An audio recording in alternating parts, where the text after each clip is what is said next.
Greetings, this is Obi-Wan Kenobi, and I have drifted into the underworld. The Star Wars underworld. I have a bad feeling about this.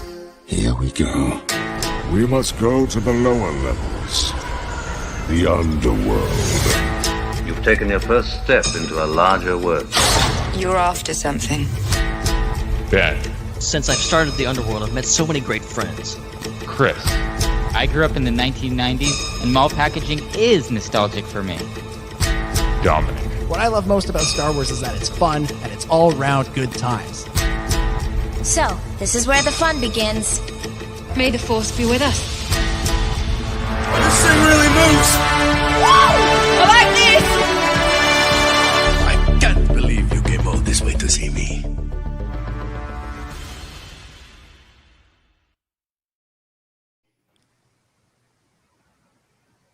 Well, hello again, everybody, and welcome back to the Star Wars Underworld podcast, your weekly source for all the latest breaking Star Wars news, rumors, and discussion. This week on the show, it's Star Wars Visions. The long-awaited anime anthology of Star Wars short films has finally been released, and we're going to be breaking them all down here on the show.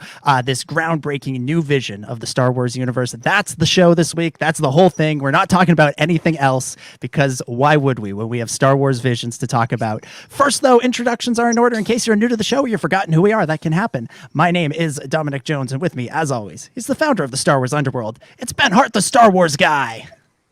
How's it going, everybody? Good to be back and talking about Visions, which is something I've been binging for the past 24 hours. It's been a lot of fun. Yeah, and it's a lot to take in. And I wish we had got like one episode per week, but whatever, here we are. We got to watch them all, and now we're going to talk about them all, and it's going to be a heck of a good time. Yeah. The other day, Ben goes, I don't think I'm going to be able to watch them all. And I'm going, you're watching them all. We are talking about them on this show. There is no delay. And when someone threatens you, you just do it, all right? You find a way. Yeah. I was like, don't make me come down there. I will show up in Mississippi with a lightsaber and force you to watch these episodes. It would have been like that scene in what's that movie, Clockwork Orange, where you have the eyes open. Only he would have been watching Star Wars, so he would have been having fun.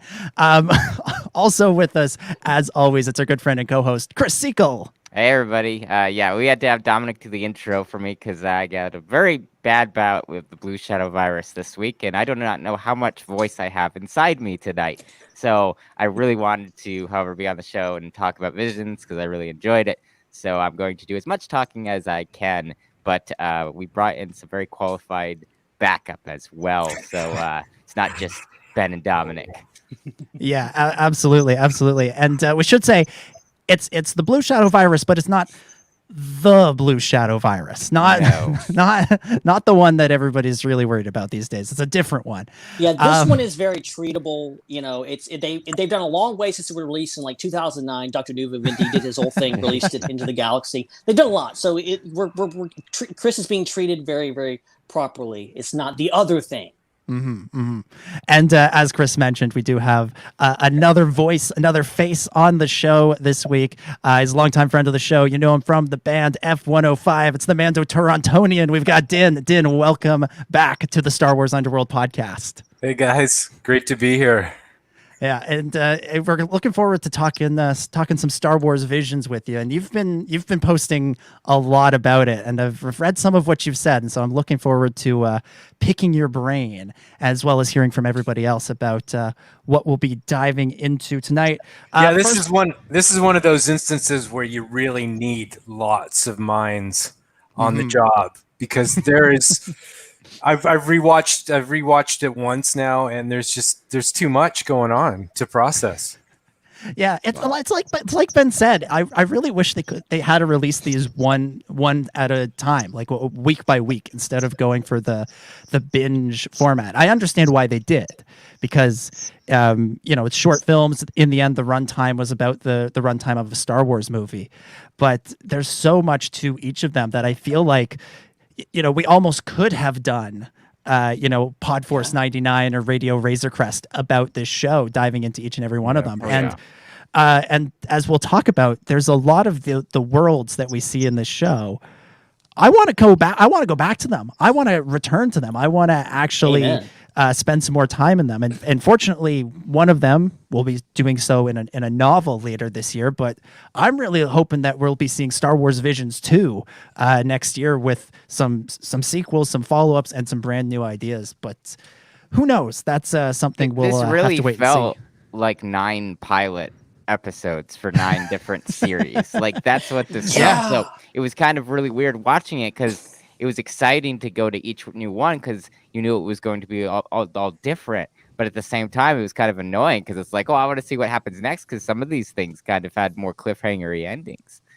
Yeah, I was genuinely surprised by that. How many of them ended in a place where you want to see what happens next. I thought we'd have some stuff that was more self-contained or where, a sequel could be implied, but it didn't feel like, oh, there's chapter 2 out there and you just have to wait until next year for chapter 2, which fingers crossed is the case, but I don't know. We'll be diving into all that. We're going to go through all 9 episodes of Visions. We're going to talk about them. We're going to have a great time doing so.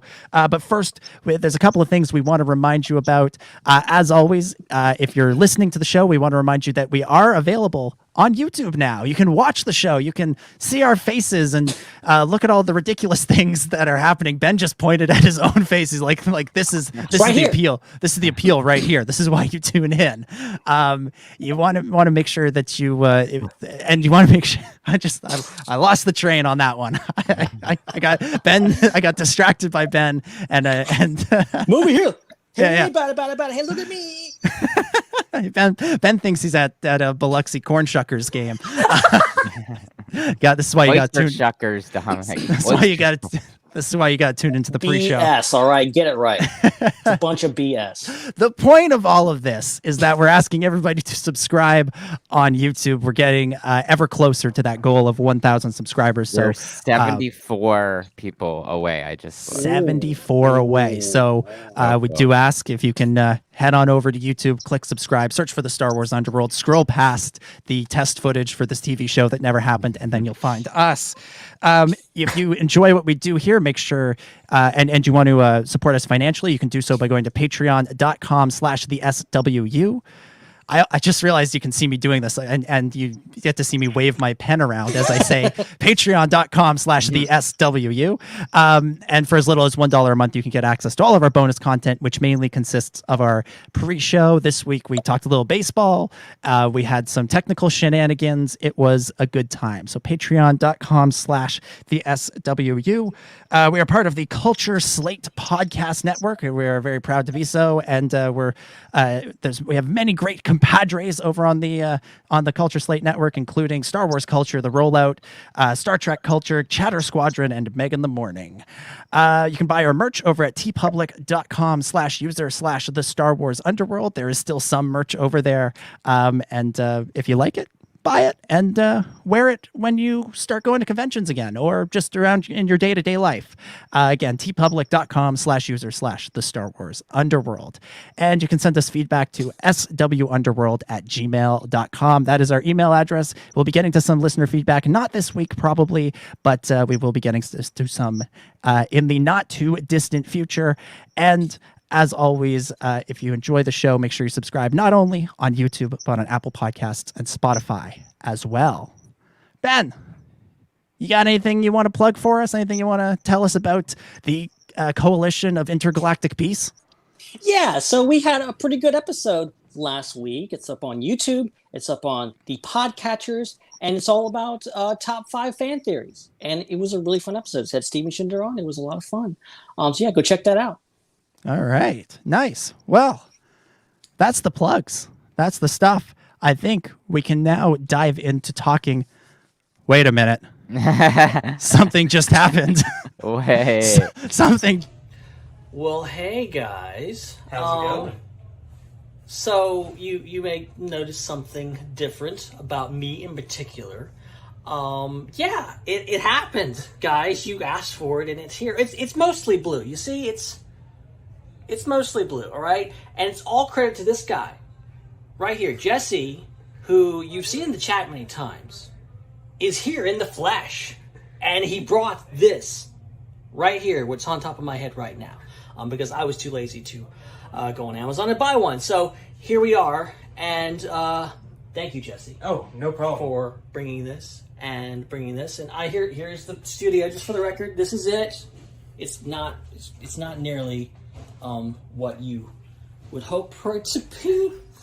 Jesse said it's a little smaller. It looks smaller on YouTube. I'm like, yeah, I guess you're right. It is. Or it looks bigger on YouTube. It looks bigger on YouTube. You're right. But yeah, it's not very big, and yeah, this has been fun. He just like popped in on me, and just like unannounced, like. You were just like saying, "Oh yeah, I'm in the area," and the next thing you know, you're in the building, and I'm like, "Wait, what?" Just and ordering food. I see the BBQ watch, and I'm like, "Wait a minute, where did you get that shirt?" I have no idea. It just like totally caught me off guard. And what I loved about that was I was like, "Oh, I found it on this website, blah blah blah," and then eventually you're just like, "Wait, what's your name?" Yeah. I was so oblivious. It's embarrassing. But yeah, thank you so much for bringing this and coming on. And guys, I hope you appreciate that I have to wear this thing.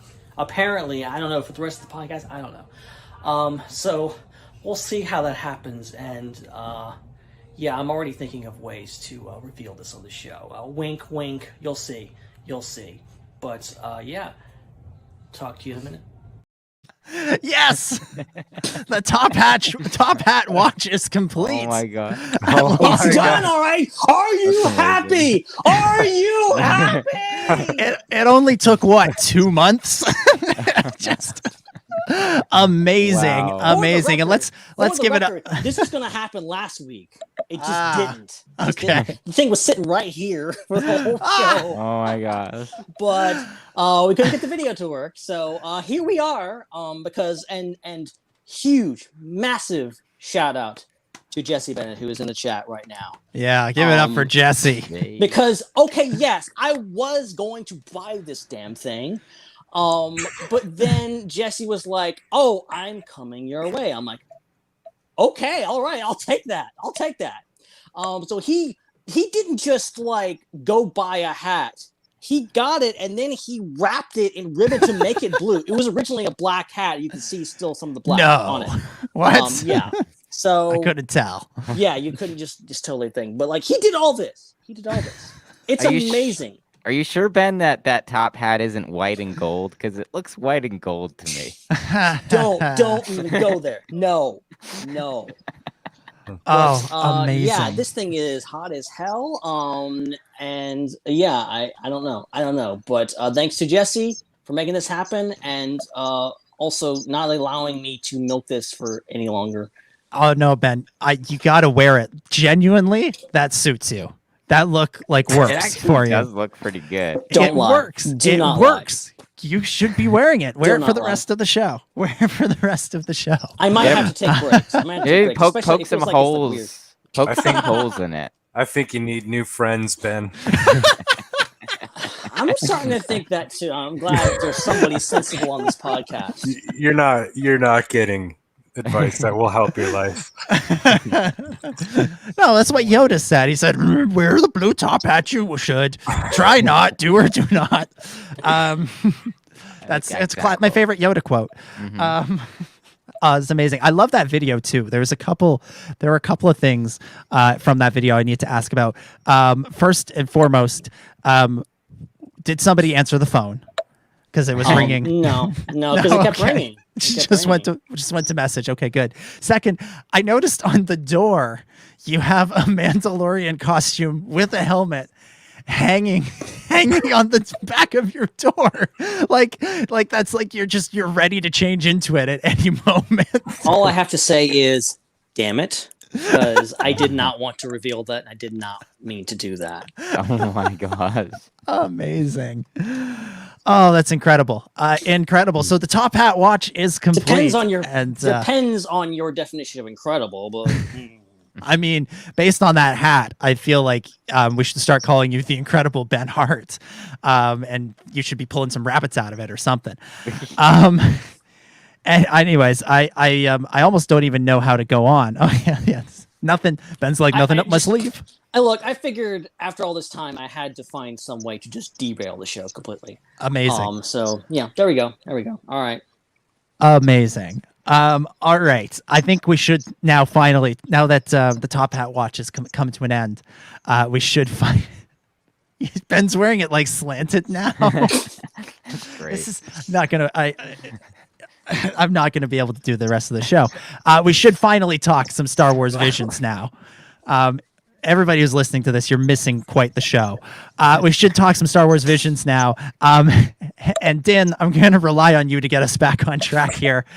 So I'm going to throw things over to you first and just tell us a little bit about, because everybody already knows what Chris, Ben, and my's relationship with anime is. And I'm going to throw it over to you to tell us. I think people can tell from your hat, but how much of an anime fan are you? And what did you think when you first heard that Star Wars would be getting the anime treatment with Visions? When I heard Star Wars was going to be offering shorts created by actual Japanese studios, that was the only upcoming Star Wars news that rivaled the Ahsoka show for me. Oh, wow. Yeah. For one reason, I love Japanese cinema and animation, like Miyazaki, of course. I was late to the Gundam party. I actually bought this hat my first day out to the local Walmart after 4 months of our first isolation, and I just needed a hat, and I was lucky to find this. I had no idea what it was. I've since watched Gundam Unicorn. It was awesome. I also love Kurosawa films. And I think I just really dig Japanese culture in general. Like, there's something really cool about the tone of Japanese culture in cinema and in animation. And as you know, Dom, like the couple of, my couple of friends from Japan, Mina and Kanai, have showed me a lot and given me a lot of insight into their culture, which has been a great experience over the past 3 years. What was the question? I think you answered it. What your relationship with anime is, and what you thought when you heard that Star Wars would be getting the anime treatment. Yeah, there's other things like Samurai Champloo, Akira.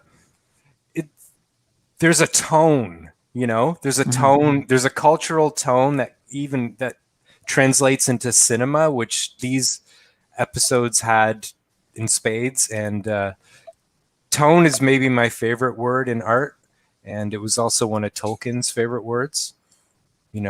Maybe it's sort of synonymous with poetry a little bit, like what's indefinable that you can't really put your finger on, but is unmistakable and probably the most powerful thing in any piece. Yeah. Yeah, absolutely. So let's go around the table before we dive into the Duel, which is the first episode. And I want to get everybody's opinion on Visions as a whole, what you thought as you were watching it overall, what you liked, and then we'll go episode by episode. So Ben, Mr. Top Hat, we'll throw it to you first. How do, sir? That's a weird accent. I didn't know I had. What's going on? Howdy doody, ladies. This isn't a cowboy hat, but I sound like a cowboy now, apparently. Star Wars Visions. I like Star Wars Visions. Yeah. This cat has made me insane. All right, this has. Yeah. I think this is Ben Hart with no E. Yeah. Ben Hart with an E. I feel like I'm having a spice dream. Yeah, really. Oh my goodness. Okay, so Star Wars Visions. Look, I think I enjoyed Visions more than I thought I would. And I was looking forward to it, but I wasn't like looking forward to it. Like, I wasn't really like, this is my jam, because as we've discussed previously, anime really isn't my jam. It's not something that I've watched a whole ton, and it's not something that I'm really that into. So going into this, I'm like, I have reasonable expectations about what I'm about to see and what I think. But like, I really was enthralled. And the first episode, I think, is my favorite. I don't know if the first episode, I don't know if it's because of the first episode or because it is really truly my favorite. I'm kind of second guessing myself, but like the Duel is fantastic. And the animation, and I think overall each episode feels so different, but yet is feels like the same kind of. It's not the same, but it's more along the lines of there's a lot of parallel thoughts in these episodes. And not to say that they're not creative. Each one of them is so different, but they all kind of deal with Jedi and Force and droids and kind of the essential elements of Star Wars. And it kind of feels like the artists were like, I have one chance to make a Star Wars story, so I'm going to throw everything in there. And you can't blame them, because who wouldn't? But it really, I think each one of these is incredible. For me, they kind of range from like great to like amazing. Like there's some amazing ones. The Duel and the Ninth Jedi are like way up there for me, whereas some other ones I'm like, okay, I need to watch that again. Some of them I'm like, I'm not getting this fully. I need to watch this like 3 times just to process the information. Like I think the last one I just watched earlier today, Kakiri, I think is the name of it. There's a lot going on. And I'm like, I need to absorb that more. I need to get it into my head because it kind of washed over me and I wasn't fully getting it. But like overall, I enjoyed this show a lot more things. I'm going to be rewatching it a lot to both enjoy the episodes that I did and get more out of the episodes that I kind of don't feel like I'm connecting with enough. So overall, I loved it. Nice. Chris, what about you? Yeah, this is what I've been missing from Star Wars. Like I feel like, a lot of what makes Star Wars great is that kind of Eastern bent to it. And I think that's what kind of one of the reasons why people fell in love so much with the original trilogy is George has so many Japanese influences in that story. And I feel like, a lot of times Star Wars kind of gets away from those roots. And when it does, it doesn't always work. And I think, what Din said earlier, the concept of tone, I think that's the thing that is the difference here between this and a lot of other stuff that's Western, is the idea that when you're telling a story, you're trying to elicit a feeling. It's kind of similar to writing music. You're trying to somehow get a feeling that you have into somebody else's body. And I felt like there was that approach to this because of just the cultural norms of animation and Japanese culture. So yeah, each story gave me more feelings than they did thoughts. And that's what I really appreciated about it. And I liked each and every one of these stories because I thought all of them were artistically unique. And there was just a lot of dimensions to what was going on, because where I think Star Wars is best is when every element is there, when the art and the music and the story and the dialogue and everything kind of just melds into one and just becomes an experience, instead of just one kind of like taking over. And I think one thing that we've gotten a lot with Star Wars lately is that it's been imbalanced. Like certain things have been very plot heavy or very action heavy or effects heavy or dialogue exposition heavy, whereas there's just was artistic balance in these stories where just like the music and the visuals and the dialogue and the story all kind of just like bled into one continuous poetic thing. And I think that's what you get when you have an opportunity to kind of like put your life's passion into like 15 minutes. And I think that's why having different studios work on this was a fantastic idea, because there wasn't a single second wasted of any of these stories. Every single second you were getting something emotionally resident out of it, through either what you're hearing or what you're seeing or what you're intuiting and understanding from the information. So yeah, I feel like this is probably one of the purest and most brilliant forms of storytelling that they could give a platform to with Star Wars and Disney Plus. And I think that this is something that they need to look at, and they need to continue, and they need to figure out a way to expand upon it in different ways so that people from different cultures with different artistic ideas can continue to play in this universe and elicit out this creativity and this passion. Mm-hmm. Absolutely. Din, over to you. There's too much to say. My head has been spinning for days, 2 days now.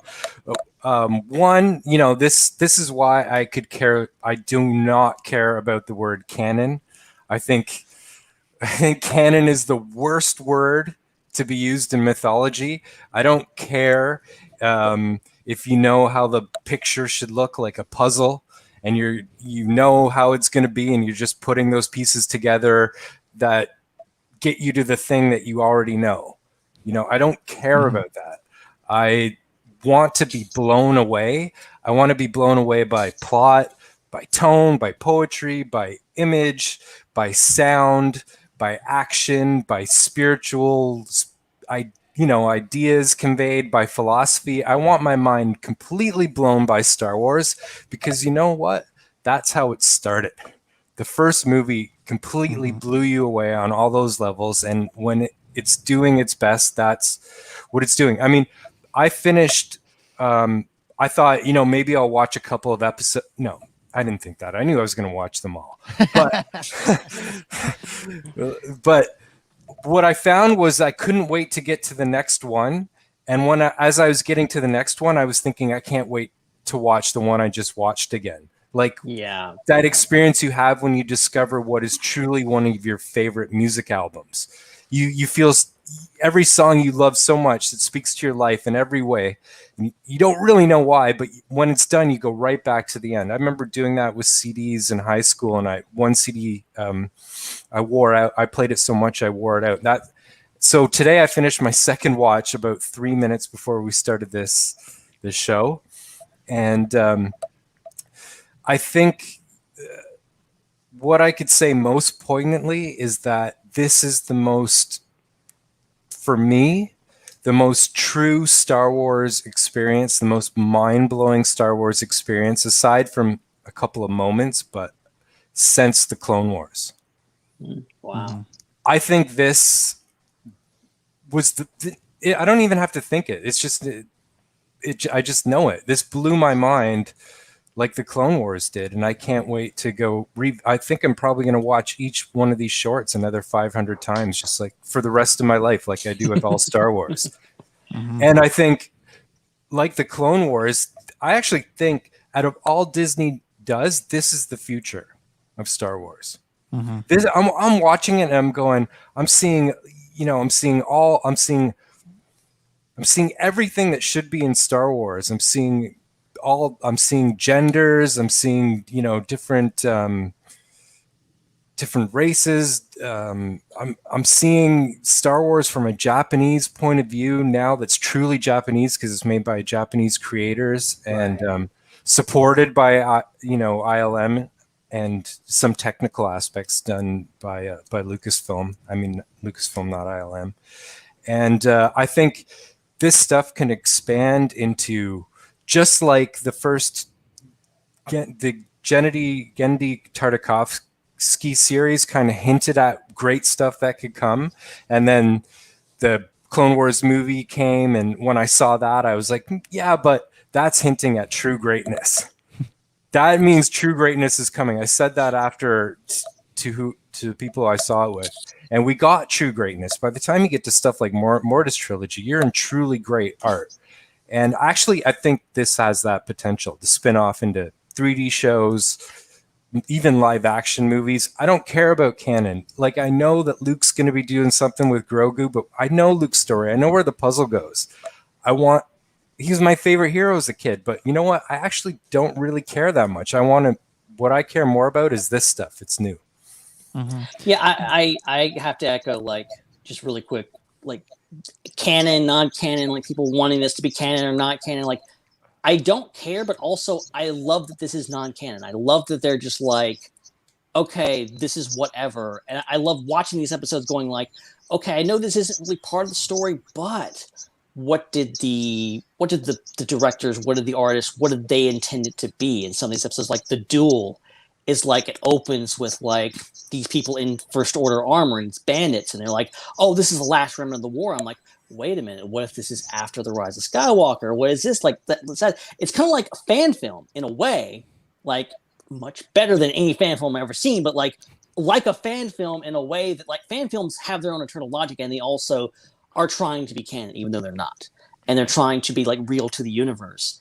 And every one of these like takes it seriously, but also does their own spin. And some of them play with logic. They play with things and do things that you wouldn't see in Star Wars that wouldn't fit into canon, but it's still fun. And that's what makes it fun, is the fact that they're not trying to shoehorn it into some canon, whereas it doesn't matter.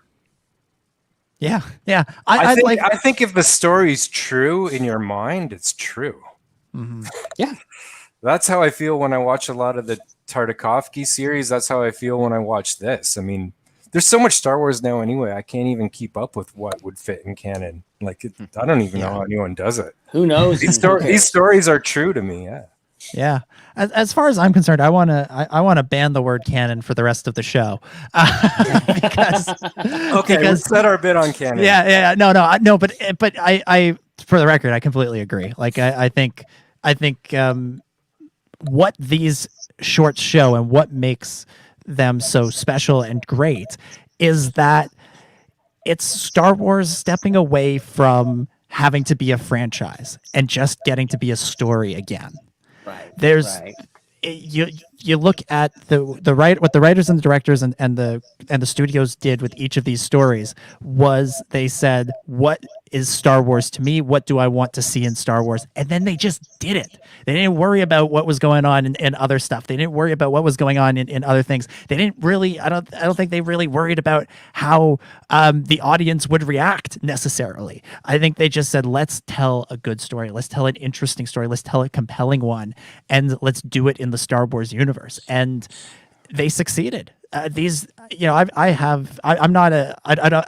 know if I've watched any anime. Maybe I've watched like one or two things as a kid, but this was such fun and such a joy to watch. And with every one that I watched, with one exception, I was completely enthralled in every single one of them and want to see more of those stories. And I couldn't care less if they connected to anything else. I think they work on their own, and they all have something unique and interesting to say about Star Wars and about the world in general. And that's what I want from Star Wars. I don't need references back to old things. I don't need connections to other stories. I need the stories to have something to say.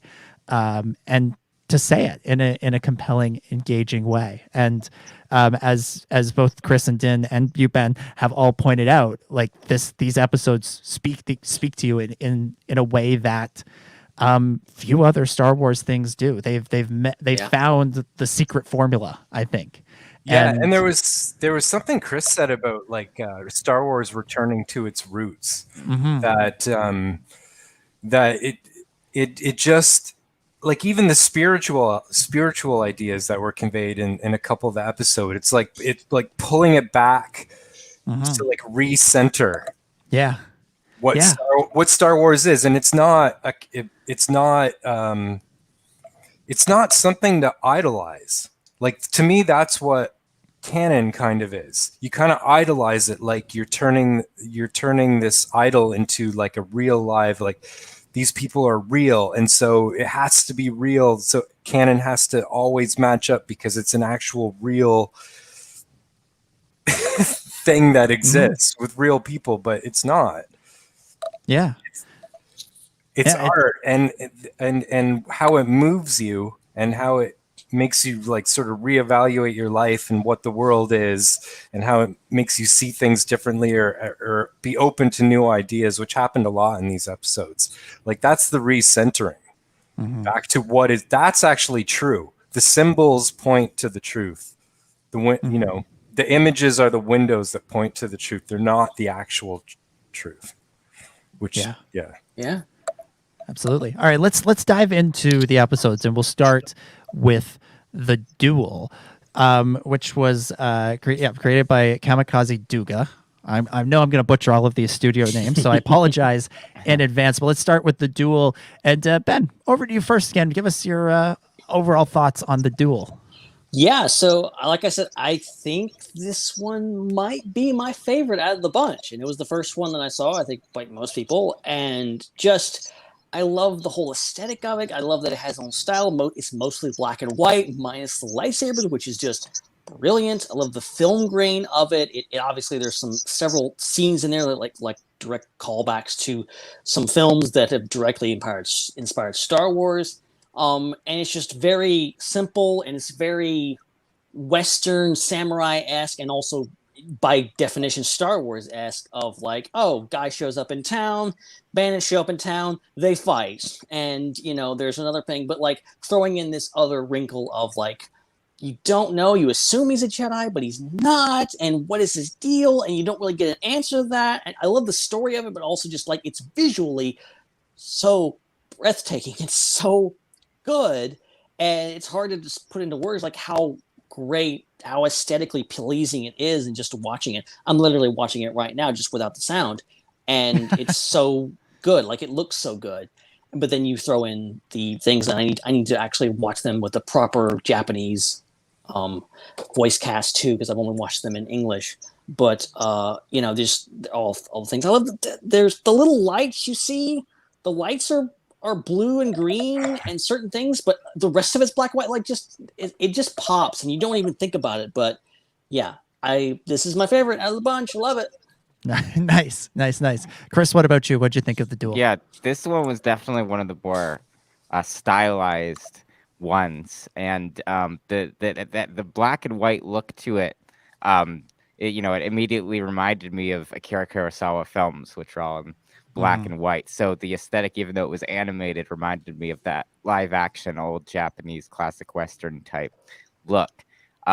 So that was cool. And having something like that is, that paying attention to more than just like the realism of a story. Like, that's the thing that's kind of been frustrating about Star Wars lately, is there's been a lot of realism to it, which, can be cool at points.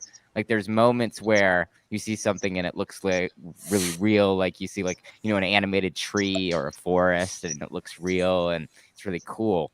And that there's a place for that, but there's also a place for surrealism and for like an artistic kind of like abstraction of reality, especially when you're going for tone and getting someone's focus on something specific. So, having, the focus be the lightsabers and the blaster bolts and all of these lights in the story, I think that's a brilliant way to kind of pull focus in a way with color rather than in a way with focus. So I think that was super, super cool. So yeah, this one was just like very, very artistic. It was very much a painting. It felt like a moving graphic novel, very much. Right. So it was very manga-esque. It's like those root elements of what Star Wars is based on the source material, rather than going and trying to use something that has been created before and use that as source material. You get really thin when you do that. It's like that concept of, you can't just take Rex and make a clone of Rex and then make an army of Rexes. Like, it doesn't work. You need your Omega for that. You need your Alpha for that. I think sometimes Star Wars feels like, okay, there's all these A New Hope clones. It doesn't really work. You have to go back to the source material and make something new from that, and that's what this was.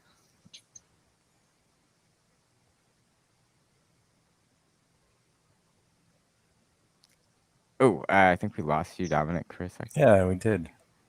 Yeah, just see your mouth, Dominic. No, Dominic. There we go. I'm here. Okay. I'm here.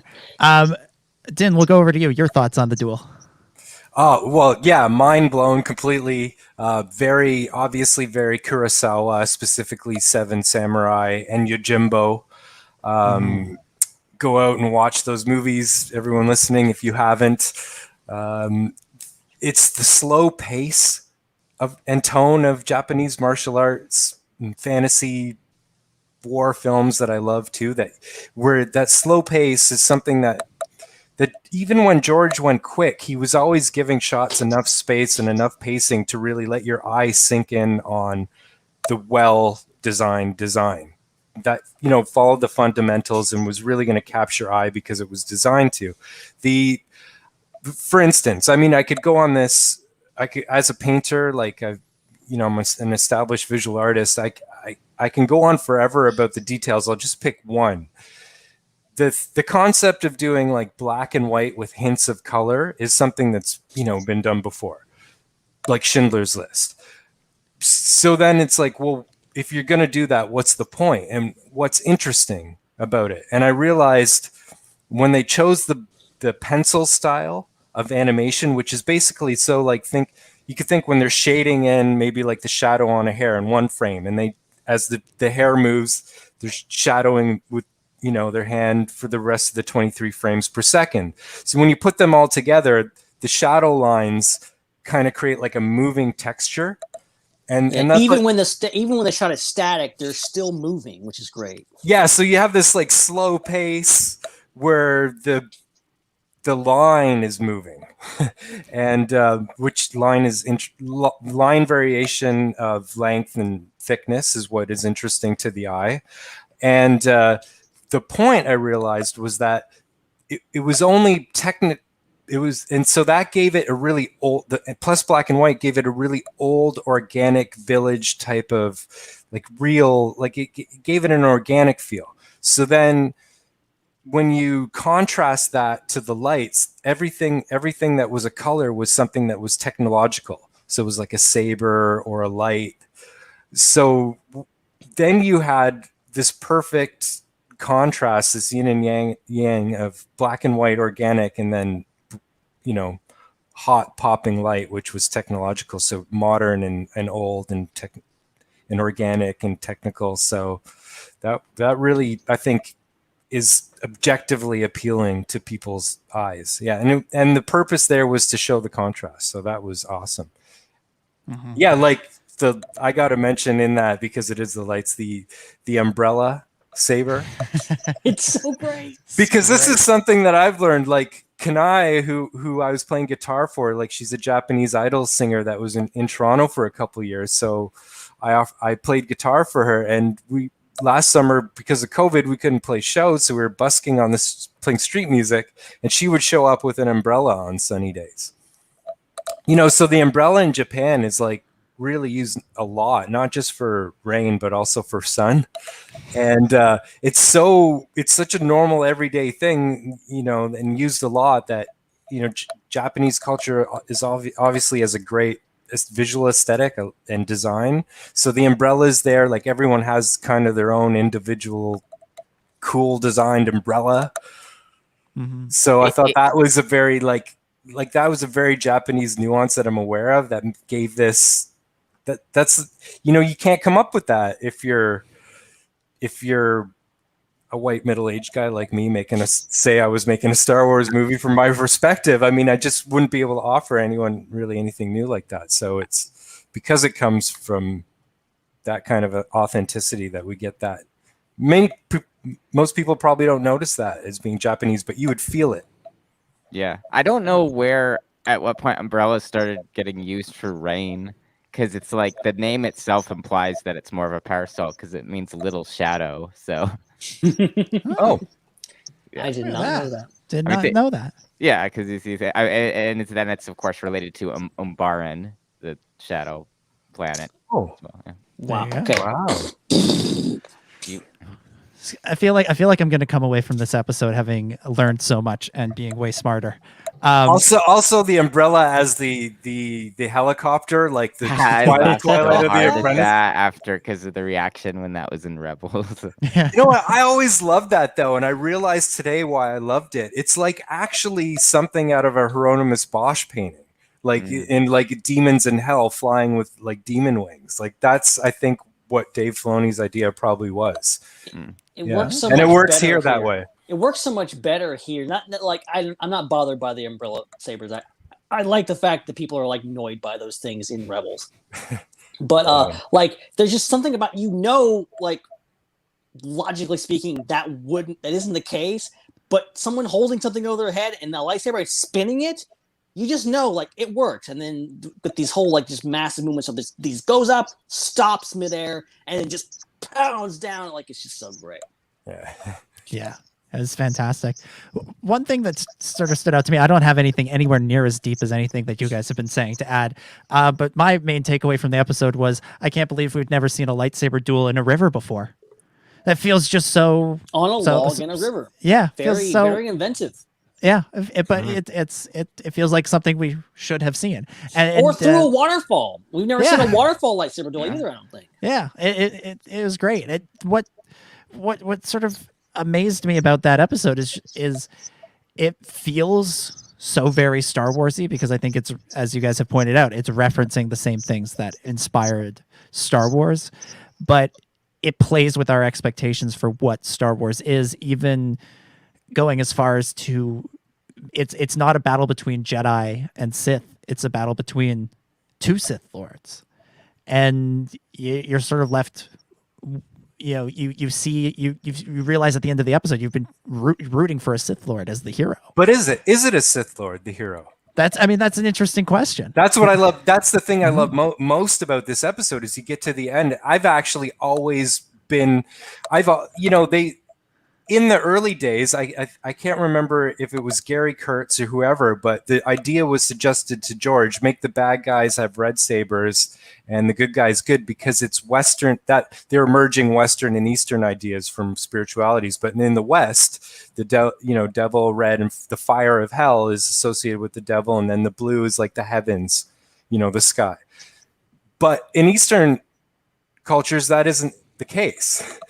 Red means something different and blue means something different. And I think that this episode at the end purposefully said, we're not canon. We don't have to adhere to anything. We're going to just flip the script. That, to me, it just makes you question. I don't know what the answer is, but he could be a good guy, and a red crystal in this situation, a red kyber crystal could actually be, I think he said it would ward off evil when he gave it to the villager kid. Yeah. So I just love the fact, I don't know what the answer is. I love the fact that I don't, and I'm going to think about it. Yeah, it's fantastic. Something else that you just mentioned, the crystals. It was interesting to me how kyber crystals felt so much more prevalent in these stories. It felt like they were central to several of them, which is not something that we've seen a ton of in Star Wars to this point, which is not necessarily good or bad. It's just interesting that that's something that multiple studios latched onto and said, this is a part of our story. It is, or the kyber crystal, this crystal, that is something that we think is very important to the Force, to Star Wars, to our story. I think the only time we ever see a kyber crystal in any of the movies, I think, is in Rogue One, right? Mm-hmm. Yeah. So it's not really touched upon, even though it's this huge part of Star Wars lore. It's never really addressed by the movies. Yeah, it's an interesting one. Let's keep going. Obviously, for anybody that wants to hear the story, hear more about the story of the Duel, Star Wars Visions Ronin, or Star Wars Ronin, a Visions novel, something like that, comes out this November from Del Rey Publishing. So that will continue this story.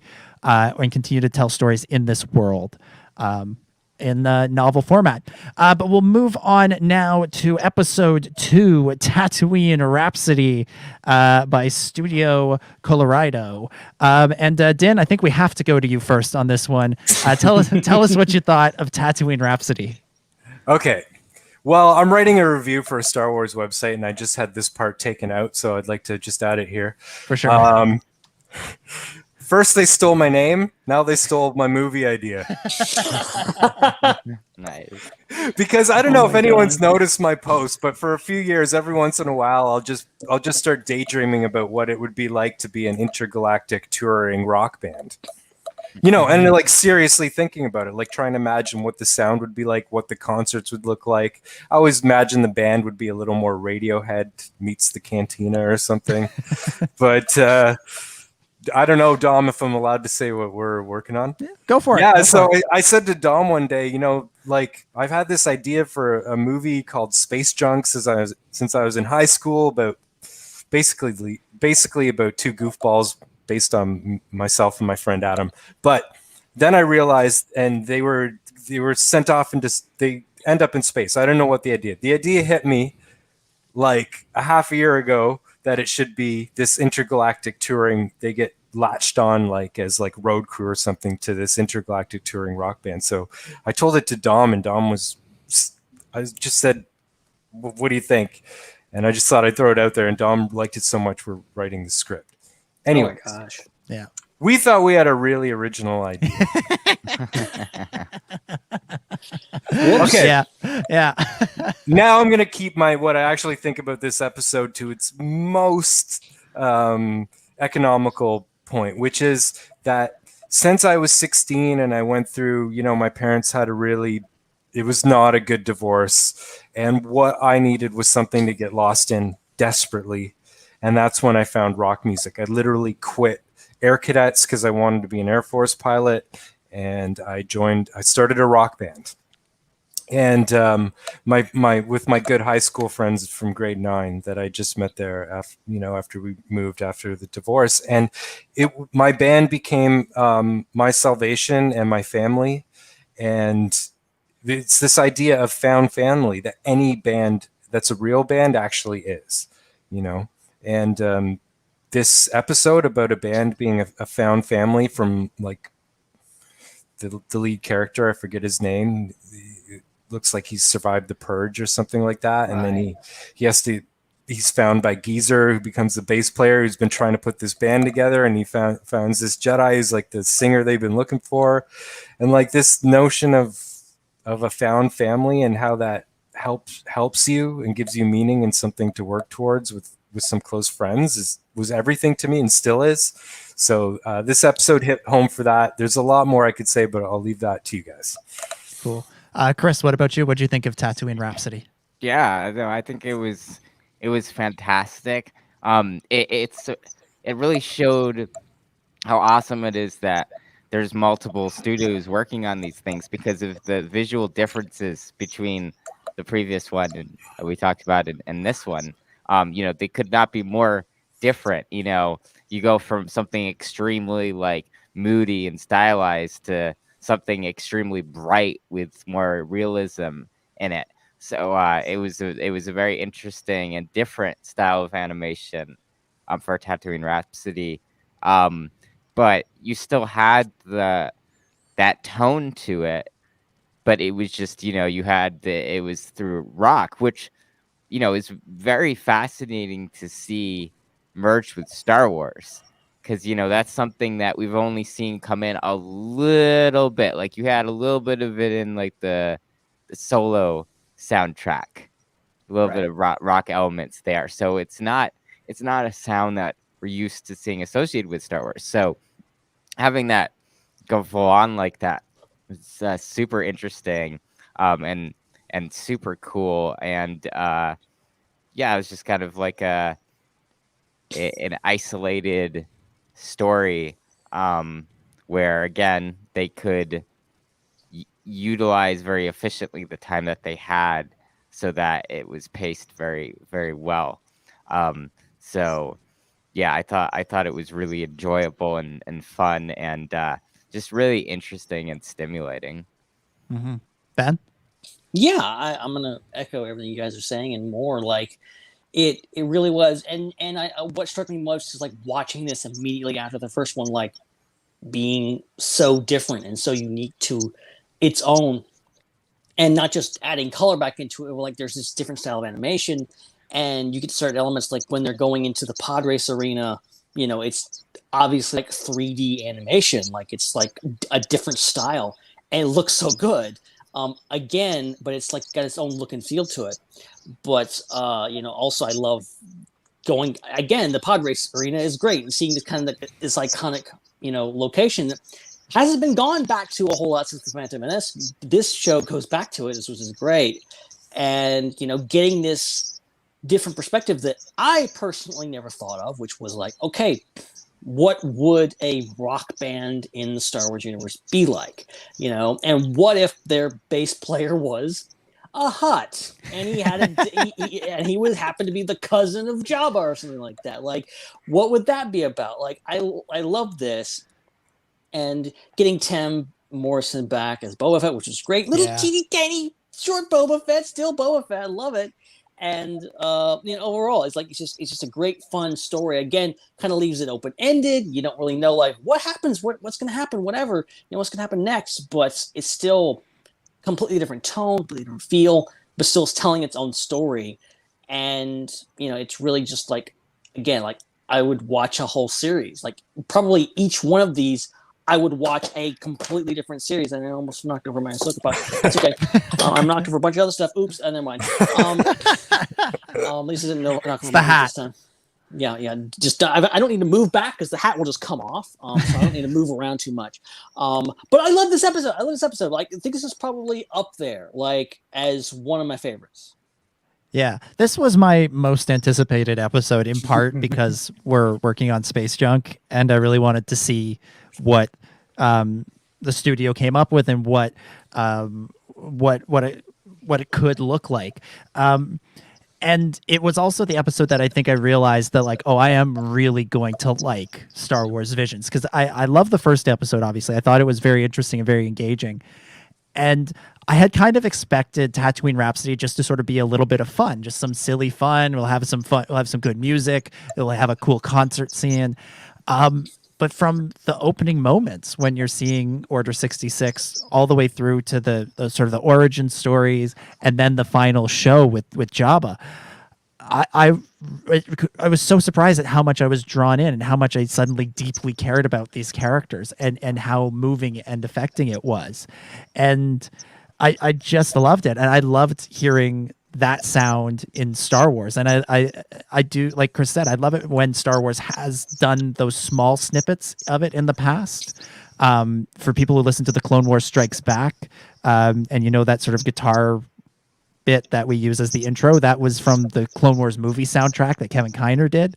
And I always loved that, and I always wished he would do more of that as he continued on with the shows. And I would love to hear a Star Wars movie that was like a soundtrack that was like a rock and roll soundtrack that wasn't just the John Williams orchestral music, but they went with like, all right, what we'll do sort of those themes, but let's do it on guitar or as a rock band. I think that would be really interesting and exciting to listen to. My one and only criticism of this episode, and I texted Din after I saw the episode and said, this is our takeaway for our movie when we ever get to make it. The music wasn't loud enough for like a rock show. I wanted to be fully engrossed in that sound, and I wish that whoever was in control of the sound mix had just made it as loud as possible, like maybe or as loud as was comfortable, and just had, because I felt like as big as the show felt, it should have felt bigger. That I think about how big my ears aren't bleeding. Yeah, it's not loud enough. I think about how big the Padres Stadium feels in Phantom Menace, and I don't think it quite felt as big in this, even though I think it should have, because it had there was this rock and roll soundtrack to it. But I absolutely loved the episode, and it was sort of the moment where I realized, oh yeah, this show is going to be what I hoped it would be. Let's talk about. Can I tag that for sure? I gotta say, as with all the episodes, sure, watch in English first, but then watch in Japanese, because language, the words and sounds of words carry the DNA of a culture. And you're going to get a feel for that. Like, you're going to get a little more feel for, actually, you're going to get the full feel for the intention, I think, of the artists who created these if you watch it in Japanese. For instance, like, there's certain mannerisms or the way they'll say words that will work in tandem with the way they're doing gestures. And I could pick some of them out now after having hung out with Ken Kanai and Minami for a couple years, but also Kanai's a Japanese pop rock artist, pop idol, J-pop artist. It's called J-pop. That's what this song was. And like, if you watch the Japanese version, you actually get them singing it in Japanese, and it just feels more, maybe it just feels more true, and it feels more otherworldly too, because it's a different language. And yeah, you gotta watch this one in Japanese. I did something very strange. I started watching the episodes in Japanese with the English subtitles, and then about halfway through I switched to English because I was curious what that was, so I wasn't gonna wait to. So I now have to watch the first few in English and the last few in Japanese. Yeah. I hope you remember the point where you switched so you can do No, the... I actually really don't. Oh, no.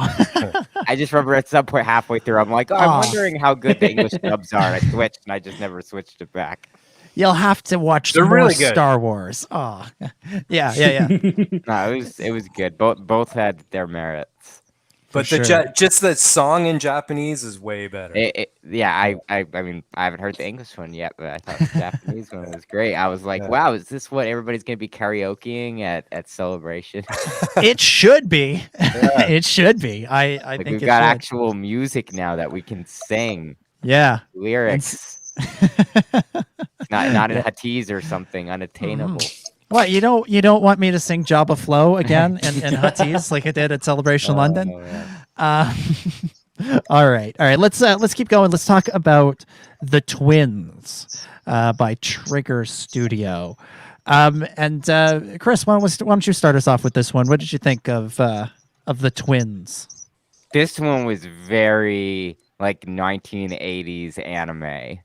Like it had a very kind of like Sailor Moon like feeling to it. I know, Dominic, you don't know what that is. No idea. No idea.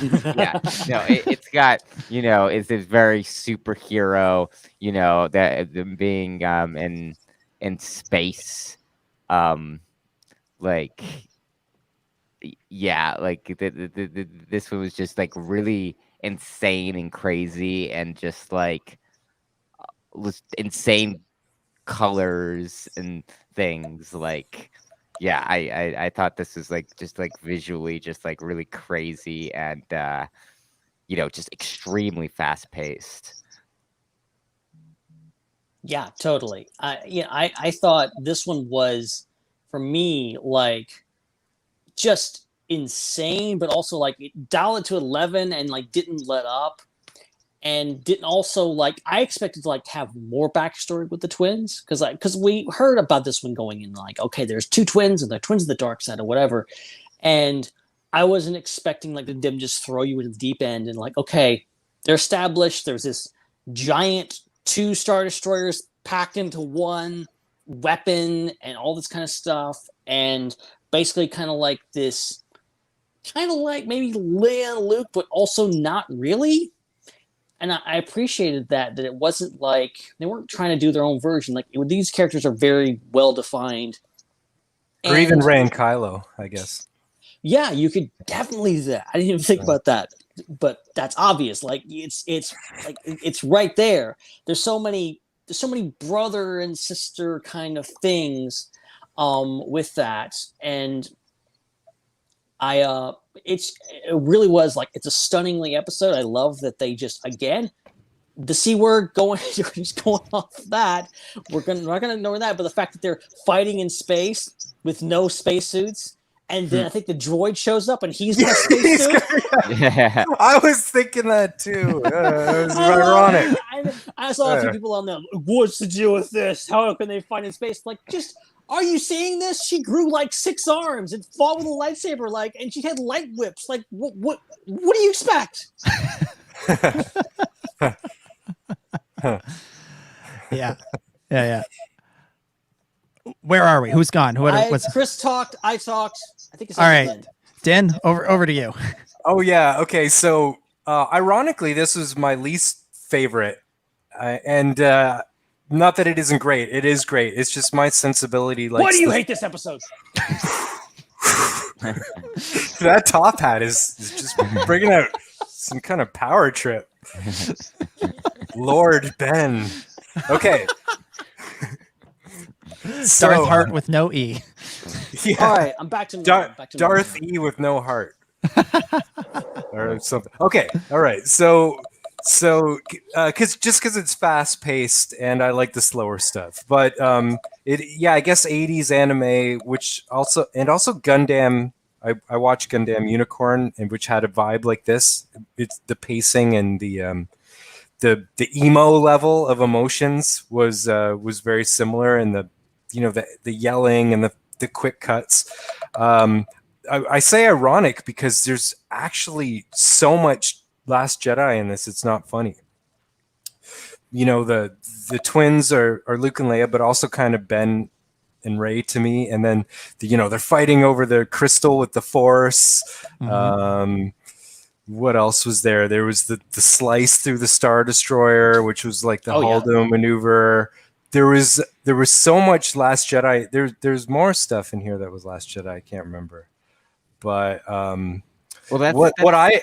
sorry, go on. Oh, I was just gonna jump in before I might forget about it. But one thing that I thought was very obvious when I was watching these episodes, and something I really liked about them, is there was a lot of references to the sequels as far as like elements of the sequels are concerned. Like some of the force powers were sequel force powers, and then you had that slice with the Star Destroyer, which was straight out of The Last Jedi. So I thought it was really interesting how when they're playing in the Star Wars universe, they're very much playing in the entire Star Wars universe, and there's elements of all of various media in it, which I thought was really cool. Yeah. We had the Boonta Eve in the last one, and now this. I have to say that like we're at the third episode now. We're going through them pretty quick. I'm pretty proud of us for that. But as I was rewatching the episode, I watched them first on my computer, and then today on my my big screen and surround sound.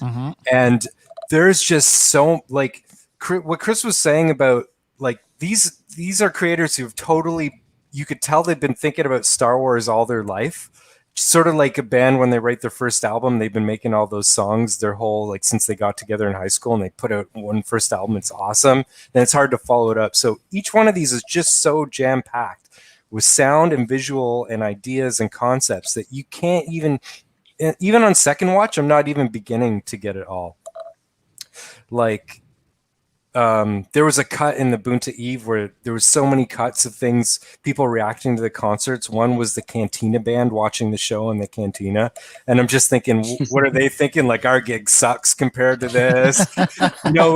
Like every one of these episodes, we're going to be able to watch 500 times and find something new. In this episode, even though it wasn't my favorite, and it did have a lot of homages to Last Jedi, there's still a lot of new stuff, and that's what I crave the most for in Star Wars, is just give me new stuff that makes me perk up and pay attention. So even what I liked most about this episode was one small little detail and it was funny if you think about it, because it's really bold move. Like it started on space, the space backdrop, and there's a big blackout section. And you don't know what the blackout section is. It's really kind of a boring shot. And then, but it's out of the box. It's different. You're just wondering what this amazing. Yeah, that was really cool. So I'm going to break down, why George is always searching for new ideas, and he says art is technology. Like the technology enables you to create something in a new way to tell the old story in a new way.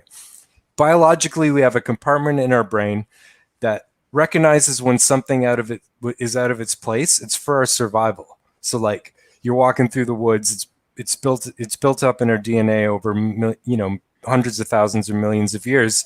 You see something out of place and all your senses turn on and you're alert. So that's a big fracking bear in front of me and I don't want it to eat me. It shouldn't be there. Like your brain is going, this shouldn't be in that path. It's not usually there. Wake up. So I think that like why George Lucas was so big on that was because when you tell the same story, but you do it with new technologies and in new ways, I think biologically our brains turn on and our senses perk up. Like I could feel that happening with all these episodes. I don't want this to be a knock on the Bad Batch because I love it, but I tried rewatching it and I got to the 4th episode and I just wasn't holding my attention. I think it's because so much of it is something that I've seen before. But I love that show. But I have basically seen it, you know, in the Clone Wars and the clones over 7 seasons. So that's not a knock on Bad Batch, but it's just something I noticed, but why I'm paying attention when I watch these so much. And then the black turns out to be a shadow on the Star Destroyer, and then the reveal. Yeah, stuff like that I love. Yeah. And speaking of just things that we've never seen before, like you look at, you know, just thinking about, you know, film and movies and TV shows, like just media in general, like there's not too many things we haven't seen. It's genuinely surprising when you go into a movie and see something like, oh wow, I've never thought about that before. I never saw that before, because we've been making movies for 100 years now, and I thought I'd seen everything, and there they go, they came up with something new. We've been at Star Wars for 43 years now, and it's genuinely surprising when, you know, you see something that's completely new. I think every Star Wars story brings something new to the table, but you're right. I think so many can feel like, okay, I've kind of seen this before. This is familiar. Like Bad Batch, it's great, but it is kind of like even familiar to The Mandalorian, which is new Star Wars, in ways. So I think Visions has a leg up because it's truly like just out of the box. Like you're seeing things you've never seen before. Like that whole thing. Like I kind of, you see that kind of the void, and you're like, what is that? Your eyes are like playing tricks on you, trying to figure out what it is, and then it finally comes up like, oh wow, like that's like the only thing close that I can think of is the opening Force Awakens, when you have kind of the Star Destroyer come in with the giant middle finger, and you know, that's it.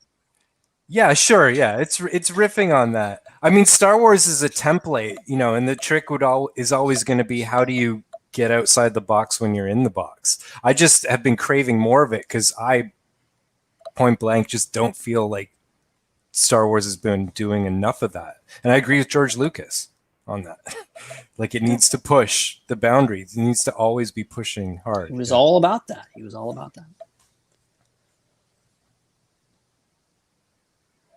Oh, he's muted again.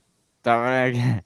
My bad. I have the ability to unmute myself just with a button over here, and I keep muting myself because I don't want to accidentally chew on the microphone or something, and I keep forgetting to unmute. So sorry about that. But one thing that stood out to me with the twins is it made me think about an episode of this show that we did a couple of weeks ago, where we were talking about Star Wars What If and what could be in a What If Star Wars show. And this episode felt like a little bit of a response to that, because it sort of felt like, was one of the ideas we had talked about was, what if Luke and Leia had been born into an entirely dark family, if Padme had gone with Anakin to the dark side, and if Luke and Leia had been born into that scenario. And that's basically what this episode is, and it's sort of playing with those ideas and seeing where that leads you. And I thought that was just sort of a fun concept to play with, and like so many of these shorts, it takes something familiar in Star Wars, spins it on its head, and gives it an entirely new treatment. And I thought this one was great. My my one small issue with this one, and this goes back to the the English dub conversation we were just having, is that Alison Brie, who voices the sister, I think she's supremely talented. I love everything that she's in, but she veered a little bit too much into her Lego movie character of the Unikitty, of the angry Unikitty in this episode. And as soon as that clicked in my brain, it was really hard to get over it. Wow, thank you, because I'll never get that out of my head now. So I've just ruined the episode for everybody else. But the Japanese actress was great. Yeah, well, I figure I this is one I have to watch in Japanese for sure. In addition to all the other ones, but especially this one, just because I need to hear that character something other than Unikitty when she's angry. Let's talk. Let's go on to the next one. Let's talk about The Village Bride by Cinema Citrus. And Ben, start us off. What'd you think of this one? Yeah, I enjoyed this one a lot. I think there's a lot of really interesting ideas in this one, and it's very unique in its own way. I love that the battle droids were kind of used more prominently. You know, there's a lot of Stormtrooper, a lot of classic trilogy stuff, which, you know, gotta love. You know, I don't have any problem with it, but I love the whole, like, you know, after the war and you know, thing, and this whole idea of, you know, repurposing battle droids, which we've seen in canon stuff before. Sorry, I said the word. Stop it! Stop it! But you know, with a quarter in your top hat for every time you say it. I have to, like, I don't know. We're gonna have to think of There's some a kind little of punishment slot in there, and it's Oh my goodness. Anyway, you know, I love the whole juxtaposition of this and what it does, and the imagery is beautiful. Like, it's so gorgeous. And again, like, the characters are like there. I love specifically, like, the design of, like, speaking of interesting head things. The guy has his helmet and it, like, just raises up above his head and has a little thing in the back. I love that. Like, we've had tons of helmets in Star Wars. I've never seen one just go up like that and just, like, hold over his head. A small detail, but I love that. But you know, it really was an interesting episode and one of the longer ones. But, you know, it's, you know, ultimately you're getting kind of this whole story, and, like, okay, it kind of ends like, I want to see more of this. Where is this going? Where are these characters? You know, what is part of the galaxy is this? And, you know, this is one of the ones where, like, I would love to have a sequel. Mm-hmm. This episode, weirdly, it felt like a Clone Wars episode, not just because of the battle droids, but of, like, we've gone to this planet and now we're seeing the story from we're seeing how the war impacts the people on this planet. And I really like that element to it, that it was all sort of self-contained. It was all about this one village. It also felt, for as much as it felt like a Clone Wars episode, it also felt to me as to be like one of the ones that was the most un-Star Warsy. And I don't mean that in a bad way. I don't mean that it didn't feel like Star Wars or that it wasn't good. But it felt like a lot of these stories felt like they were Star Wars stories that were anime. This felt like it was an anime story that happened to have Star Wars in it, if that makes sense. Yeah, I get that. I don't mean that as a criticism. I actually quite like that. I thought it was something sort of nice and new and nice, kind of as we were approaching the midpoint of the season, to, you know, continue to shake it up. As not that the show needs to be shaken up. Every episode is so different, but just to, you know, continue to play with our expectations. I thought it really worked, and I loved hearing Kazuda Xiono, Christopher Sean as the voice in this episode. I thought he was really terrific, although he did sound exactly like Kaz. That could have been Kaz. I maybe that's Kaz's. Maybe that's what happened instead of season 3 of Resistance. I don't know. Also, love that Matthew Wood voiced the battle droids. Like, they could have gotten anyone; it would have been fine. But they got Matt Wood, and he sounds like exactly like the regular battle droids. It's great. Yeah, Din, what did you think of this one? This was absolutely one of my favorites. You know, one thing I was thinking of when you were talking there was just how much there is that we can never even begin to touch on in all these episodes. Like, the music in everyone is so different as well. Yeah. And I remember that there was just something, I haven't analyzed this one yet, but the music was really enchanting. And it was for a purpose, because what I love about this episode is that the message, which is again Star Wars getting back to its center, and this planet, the people and the planet view themselves as one and connected with the planet, and it was, you know, that's the classic Star Wars philosophy, and all things in the Force are one, but also more Eastern in nature, really, than Western in terms of emphasis. But the message is in all the faiths, really. But like, when just the visuals were so lush and beautiful, and then the sound was very enchanting, which helped you feel more connected to nature, and that was creating a tone for me. And then when they go to that river and they chant the little prayer, like, we are the sky, we are the forest, we are the river, we are one. I'm like, oh, it's like they're really nailing what Star Wars was trying to convey from Eastern spirituality, but now that it's actual Eastern spirituality from, and it's just, there's something that just felt so good to me about hearing that. And then just the way that concept continued to be nuanced and expressed as the episode continued. I think there was a moment where they were the two were looking at the river, and they were remembering a time where they were doing something with the rocks to guide the fishes through it or whatever. And they said, oh, it's the planet, it's the planet's memories, which is, if we're all one, that's our memories too. But like this idea that the planet is a being that has a memory. That's cool. With the other parts of its being, which are people. So like, you could say everything is one and present that as your philosophy, and you could just stick with it's in all living things, and it through us and binds us together. But if you just stick with that, you're just saying that, like, it gets boring when I hear Obi-Wan's lines repeated almost word for word. Like, I want nuance, and that I'm getting the Japanese sort of Taoist, maybe, I don't know if I'm not Taoist, but let's just say the Eastern perspective, and the nuance of it is what just really got me going about this episode. For sure.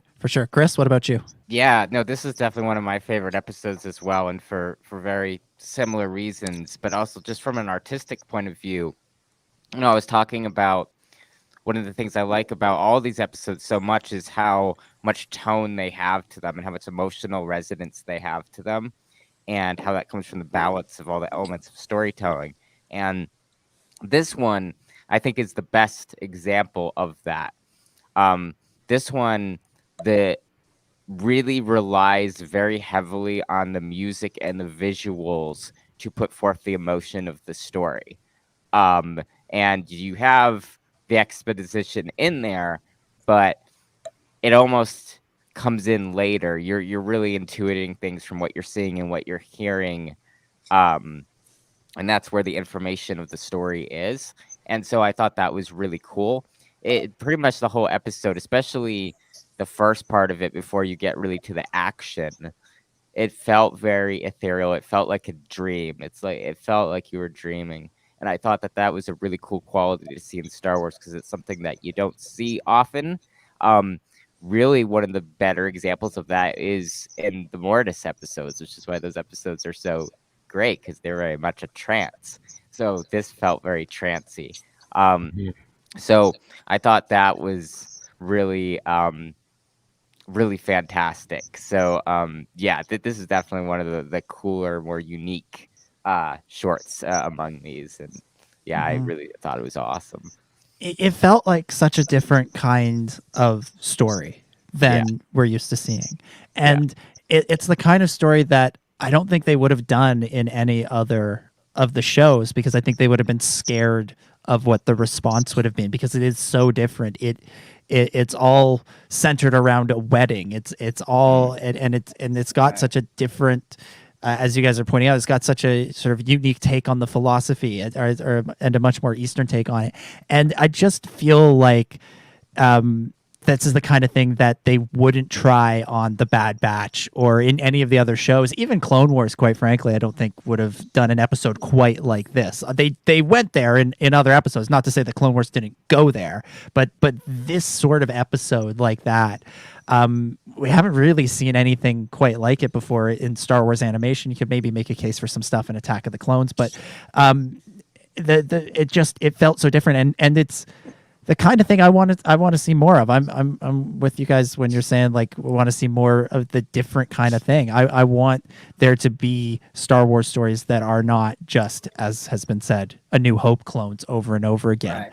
And this really felt like it's like, oh yeah, we're not going to be in A New Hope clone. We're not even going to try and be an Empire Strikes Back clone or a Force Awakens clone or anything like that. We're trying to do something unique, and then we're going to throw some Star Wars elements in there and tie it all together nicely in the end. And I thought it really did work. I hope that this kind of stuff that we're seeing in Visions gives them the confidence to do it in the other shows and the other movies going forward, that we can play with genre and we don't have to just do action movies. You can do action dash, or not even, you can put action second. You can make it something else, and that's what this episode did, more so than anything else that we've seen in quite some time. Yeah.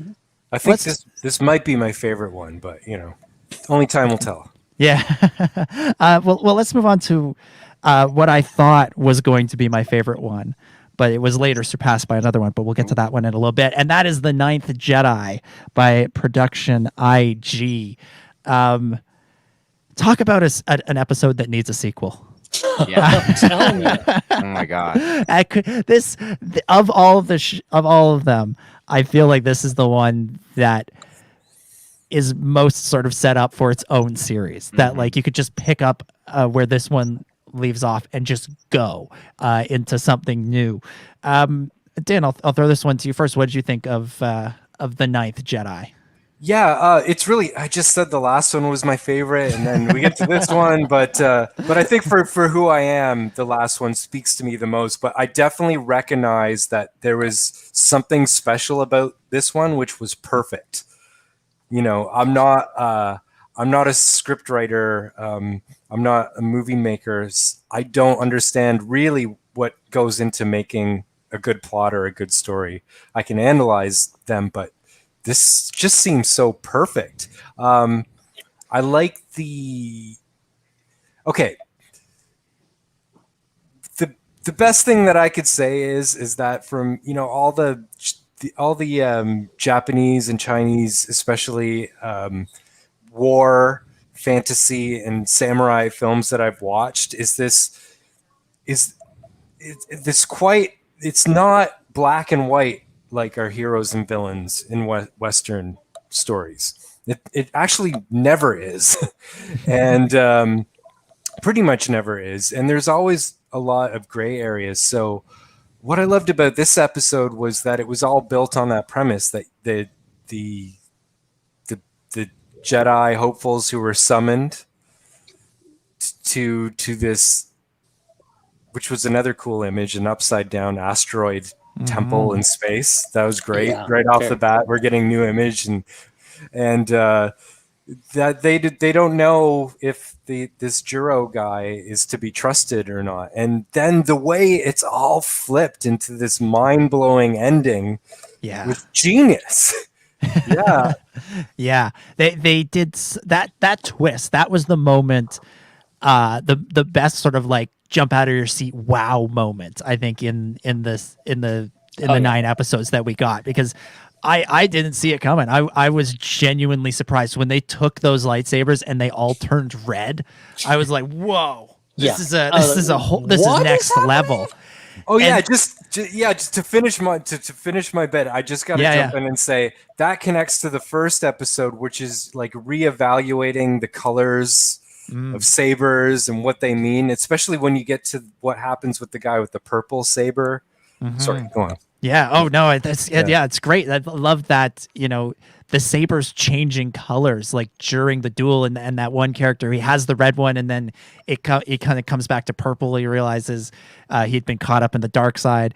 Everything that happened with the girl, I think Kara is her name, and the beginning setting her up that her connection to the Force is still being is still growing, it's still adapting, it's not quite there yet, and so her saber doesn't have a color. And the moment when it turns green in the episode was another moment where you're like, yes, let's go. This is fantastic. And the way they had built it up from, her little conversations with her father, who's the sabersmith, which what a cool concept that is, to then, having her be chased by the bounty hunters and then arriving there with the sabers. The reveal that almost all the characters there are Sith, the fights that followed, and setting and the moment when her saber turned green and setting up whatever could come next. It was a roller coaster ride. It was just so terrific. And I may be talking myself into saying it's my favorite one again. I don't know. But it was another sort of turning point for me in the show where I realized, oh yeah, this isn't just good. This is great. This is some of the best stuff we could be seeing. And it was a ride. It was, we'll talk about this with some of the other stories, but none of these episodes are longer than 22 minutes, but they're so economical in their storytelling that it just works. They make those moments feel earned, they feel real, and they feel important. Even though we've only been with those characters for a couple of minutes, but by the end of that episode, I was ready to follow Kara and Ethan and the other guy into battle. Like I was on board with them as if they were Luke, Han, and Leia. It was it was amazing. Ben, we'll go to you next. What did you think of the Ninth Jedi? Dom, I didn't get to finish because you jumped in on mine. I'm sorry. Go ahead. Okay, because it wouldn't normally matter, but I had a note here of something I really wanted to talk about, because you had sort of schooled me on what the Threshold Guardian is, and I can't remember what movie it was on for Bad Batch, I think. Yeah. Right. Yeah. So in this one, I love the imagery of the speeder chase through the forest and how that was done, but then it turned into that battle on the ice, the frozen lake, which is something that seemed fresh and new. But then what was really new is, so she's trying to because she's been given the mission to get the sabers from her father, was just attacked in a very like Lars Homestead kind of way, like New Hope kind of way. But then we're immediately into like using the template, but getting into really new territory. So she has to leave her small world into the larger world, which is the Jedi Temple above with the sabers. So she needs to get off planet. So she has to go to this droid after defeating the guy in the lake. And I love this droid. This is why diverse voices are so important, and not just like, I know Star Wars has always been trying to do good in Asia. Like maybe instead of like having like white people in America try to figure out how to make movie Star Wars do well in Asia, just keep letting these studios make Star Wars, because you're going to get ideas that you're just not going to get from anyone else. Like a droid sipping tea, which is very, very Japanese. Amazing. Who doesn't want to help her because he's on break. Yeah. And that's what's amazing, is that's the classic Threshold Guardian. Like what an out of the box crazy take on a Threshold Guardian. Like that is one of the most inventive concepts I've seen in a while, like in Star Wars. Oh, it's fantastic. It was fantastic. That droid was amazing. I laughed out loud when I'm on break. Amazing. Well, Ben, let's get some more of your thoughts, not just on the droids, but everything in the episode. Am I allowed to talk now? I didn't know. Yeah. Sorry, I had to do that. Okay, so, like I'm thinking of, I think my barometer for like, if I think something's really, really good, especially like an episode of a TV series, if I think it's great, I would be willing to show it to somebody else and say, this is the best of the best. This is what will hook you into. The Ninth Jedi is the episode, I think, that I would just put on for somebody else. So, okay, watch this, because it's very Star Warsy. It's all about lightsabers, all about the Force, all about Jedi. It has all those elements, but it's also got those anime elements. Kara feels like a Jedi character, but also feels like an anime character to me. And then just the whole universe, really. It's like this whole reworking of like, okay, this is a universe where the Jedi have been gone, they've been wiped out, maybe to the point where lightsabers are non-existent. That Jedi that live in this time don't have lightsabers. They've never seen a lightsaber before. That's so fascinating to me, and the idea of like, well, yeah, even after, like, say after the time of the Rise of Skywalker, how many lightsabers are out there? They freaking destroyed Ilum. Like, are lightsabers even a thing anymore? I love that idea, and also, like, obviously, it's not a thing. It's not official. All right, it's not official in the timeline. I'm trying to avoid that word. But you can still kind of fit it in there, like, oh, well, maybe it's way in the future. Maybe it's something along the lines. I love those. But just the whole setup for this is so great. And what they set up at the end with, like, her, her father is somewhere, and just the whole visuals of, like, this upside down lightsaber at the end. Like, it just all comes together in just, like, this really perfect, like, 22-ish minutes, movie that you're like, I want more of this. That's a really, really good way to put it. I mean, I think I would show this if I were to try to sell someone on Visions. It would be maybe the first one or this one. Yeah. I'm the same. Yeah. One thing that's interesting about Visions, and it just sort of occurred to me as you were talking, Ben, is how many of these episodes exist in a world where Jedi or Sith are a legend. They've gone back to being something that's not around anymore. And that's a very Star Warsy thing. I mean, when you watch A New Hope, Luke has heard of the Jedi, but he doesn't think he's met any. He doesn't realize Obi-Wan's in hiding. And it's really interesting because the way, the Jedi existing as sort of a myth, or as a legend, something that people aren't really sure if they exist or not, or that they're so few and far between, people don't see them on a regular basis. It's interesting how that's something that's been latched onto in this series as being very central to Star Wars and being very central to the Star Wars story. I don't know. I love what they're doing in the High Republic and what they do with some of those stories where there's lots of Jedi around all of the time. But I sort of wonder if Jedi, the concept of Jedi, functions best as something that is spoken about but not really seen a whole lot of, and where they can just be the legend that people look up to and dream of, rather than as someone you can actually call upon when you need help. So then when one shows up, it's something really special and a unique thing. And even though the Ninth Jedi has about 9 Jedi in it, you get the impression that the rest of the galaxy has no idea what's going on there. And if this story were to continue, they would go around the galaxy. There are 3 or 4 heroes there, and they would show up somewhere, and people would be like, "You're not real Jedi. Jedi aren't a real thing." It'd be like if if people show up on your street dressed as knights or samurai. You'd be like, "You're not really a samurai. You're just some guy who was dressed in a costume." That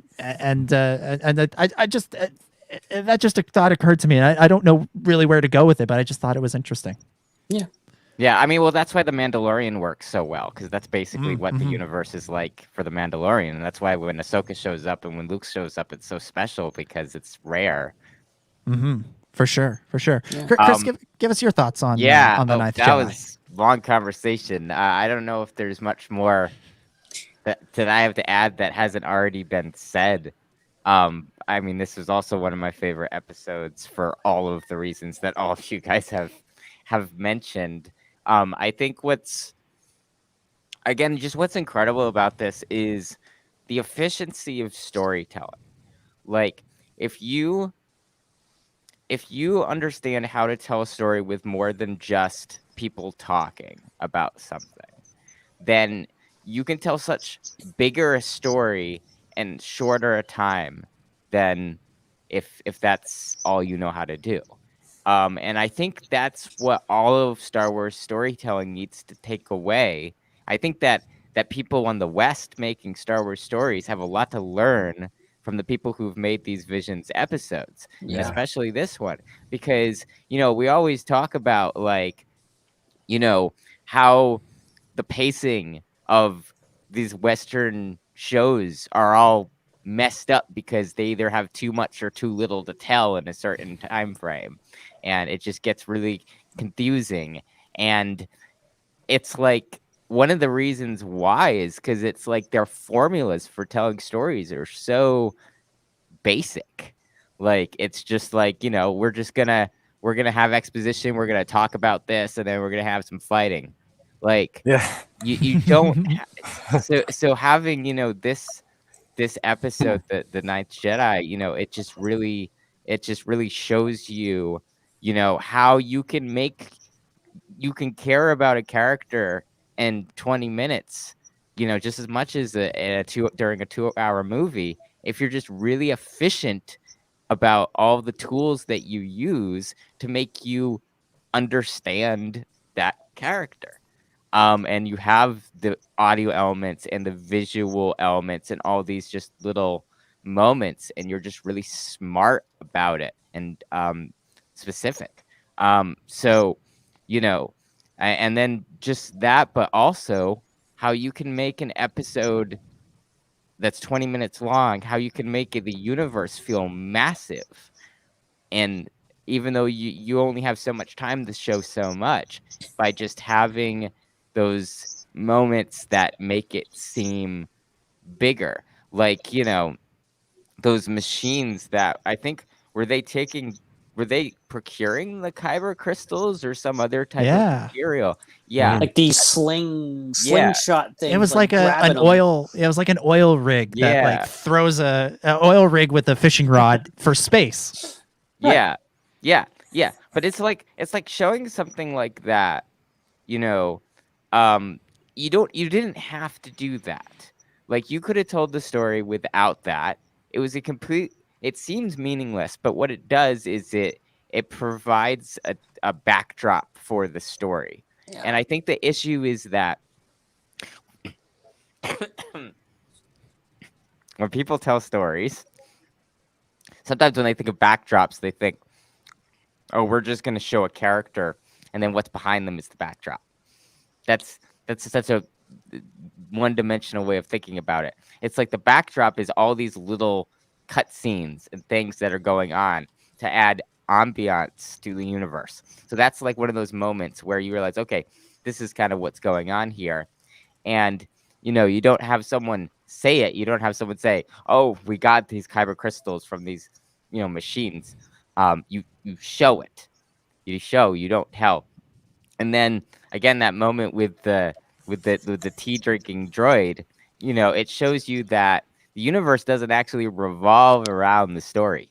The story just takes place in the universe. This droid doesn't give a crap. He doesn't care that the fate of the galaxy is, hinging right now. He's got his own life that's just as important from his perspective as her life is from hers, and trying to save these people. So, like, that stuff like that that's what makes the universe seem larger and expansive, and how the universe of this 22-minute episode could seem just as big as the universe of an entire Star Wars film or Star Wars series by doing things like that. So there's just all these little tiny things that happen in this episode that are just real model storytelling in multi-dimensional storytelling, and using just different things to accomplish what a lot of times in Western storytelling people just use dialogue and exposition for. Yeah, dialogue can really be a crutch sometimes. It can be really great sometimes, but sometimes it can be really just become a crutch. And a lot of times it feels like movies that we see these days are made that are they're like a play that you would see on stage where the dialogue is crucial. And then there's a big ass action scene where something crazy happens. And then you go back to having a play. And then there's an action scene.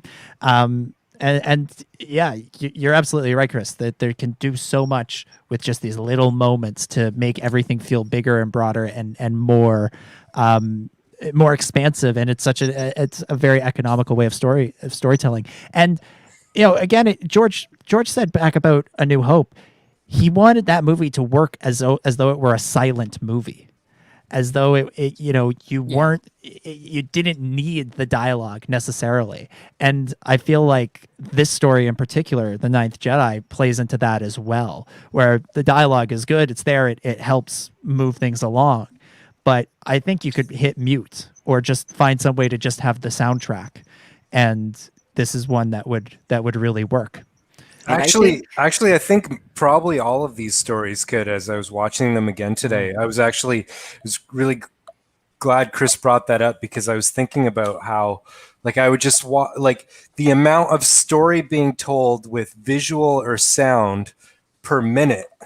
It's like how many? It's like 100 story elements per minute compared to like the other stuff he's talking about, which is like 2 story elements per minute. Like they've really there's like a mathematical precision to and a virtuosity to the craft of these episodes, where like they know what they are doing, how to tell all, and like that's something that George was actually very good at too. And when you said like Star Wars needs to do that, well, I think George Lucas's Star Wars always did, and like he would tell a whole movie, and him, Filoni in the Clone Wars in 22 minutes.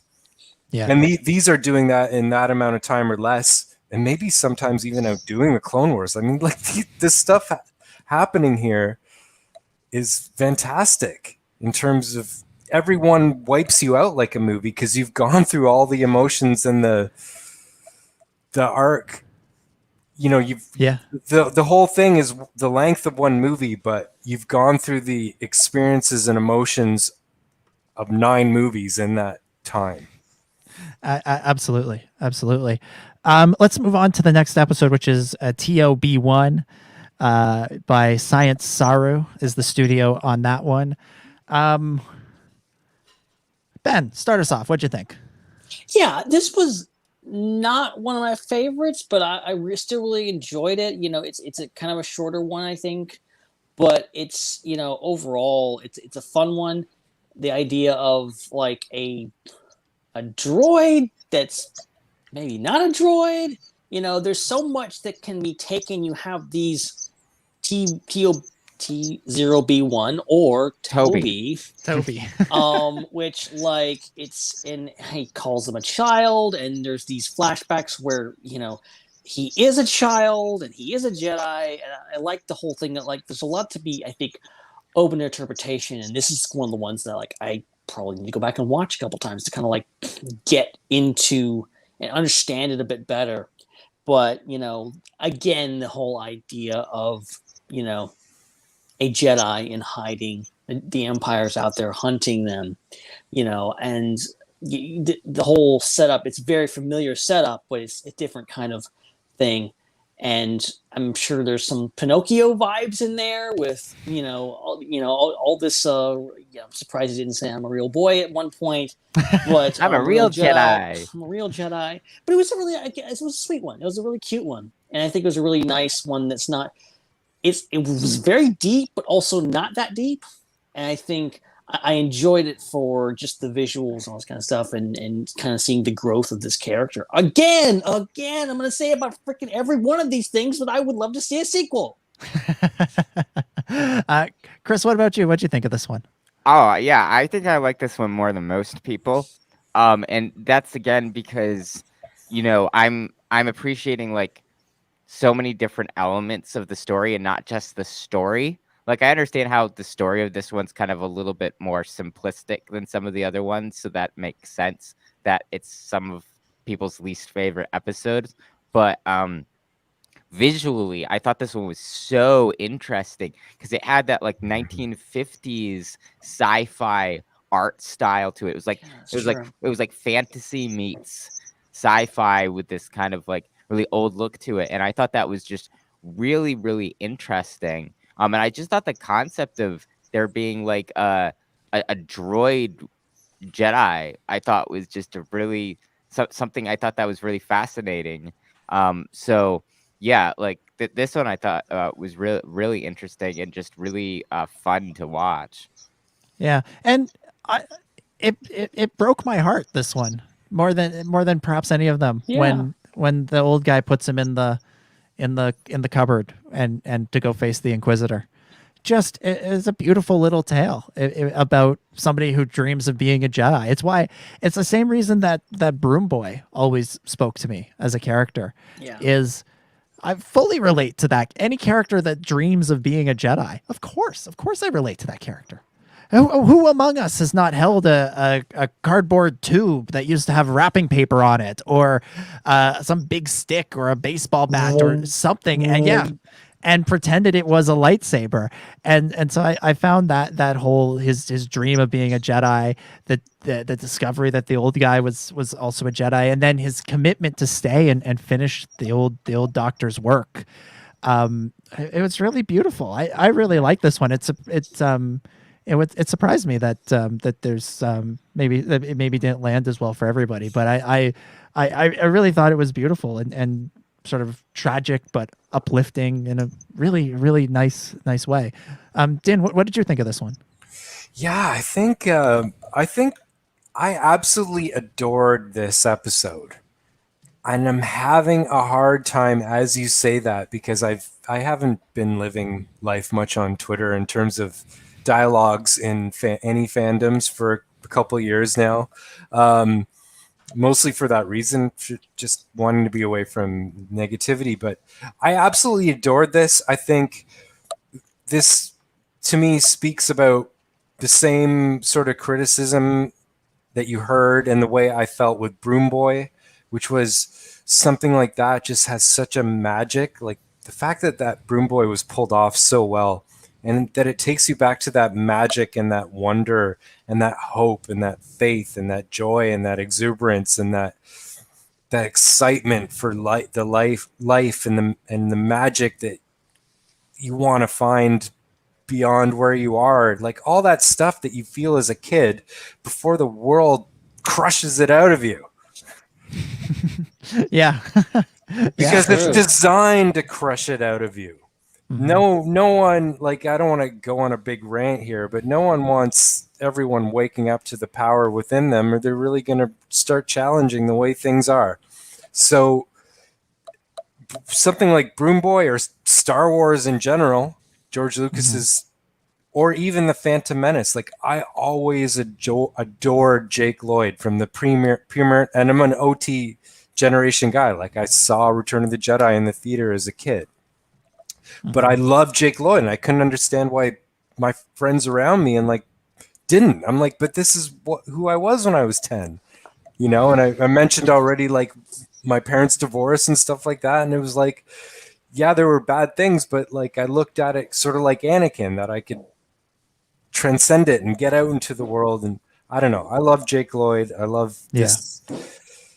I love Broom Boy. I love this episode. What Chris was saying about the art and the colors were all this sort of like these green and blue hues that were pastel and very like calming and soothing. There's something just like so. This episode was like a hug to your inner child. Yeah. And if you didn't like this episode, maybe your inner child is dead and the world is beating it out of you, and you got to think about that.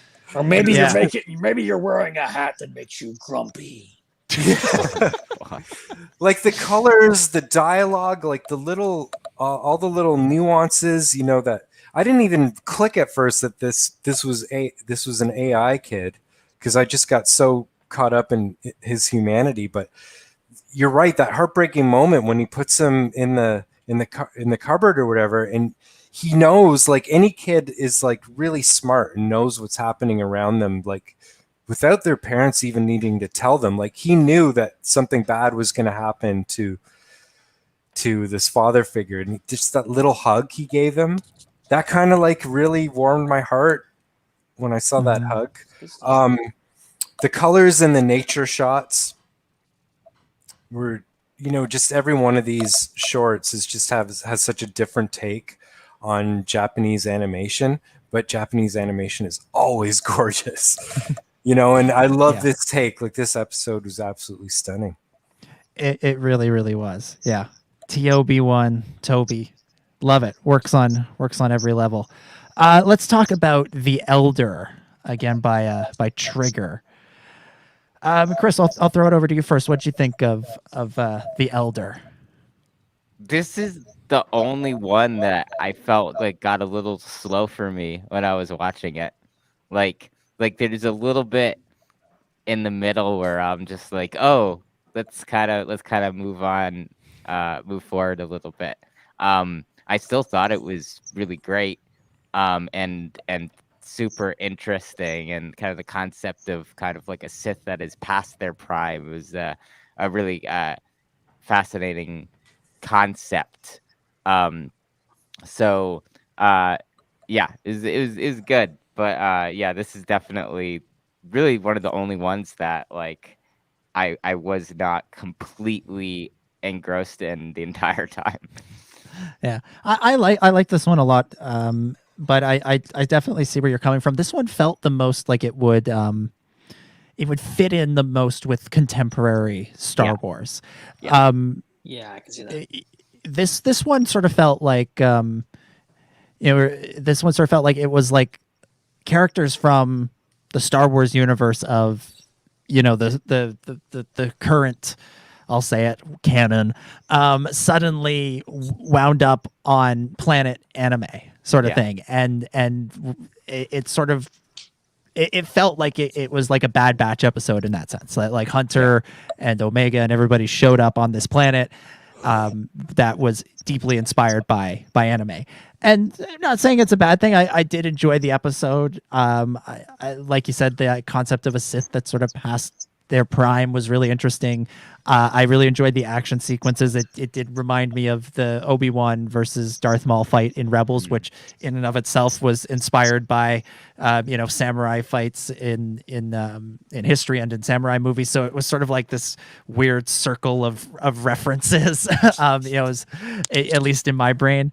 But it was solid, but it felt different from the rest they all feel different from each other, but this one felt the most different if that makes any sense. But Dan, I'll throw it over to you. What did you think of The Elder?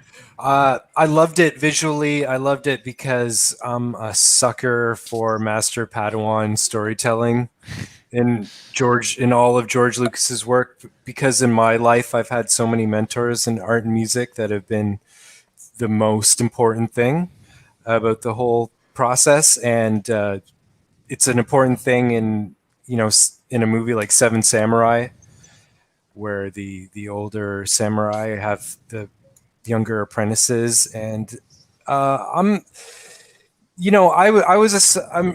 really love this episode because it's playing, to me it was more PT than anything.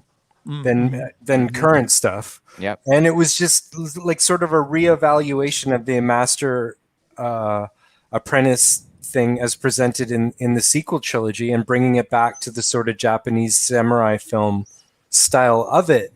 And what I loved most about it was, why do that? And the why was at the end. And you're getting hints of it. Like the whole episode is for a purpose, to teach about what the Jedi are, and to teach about power.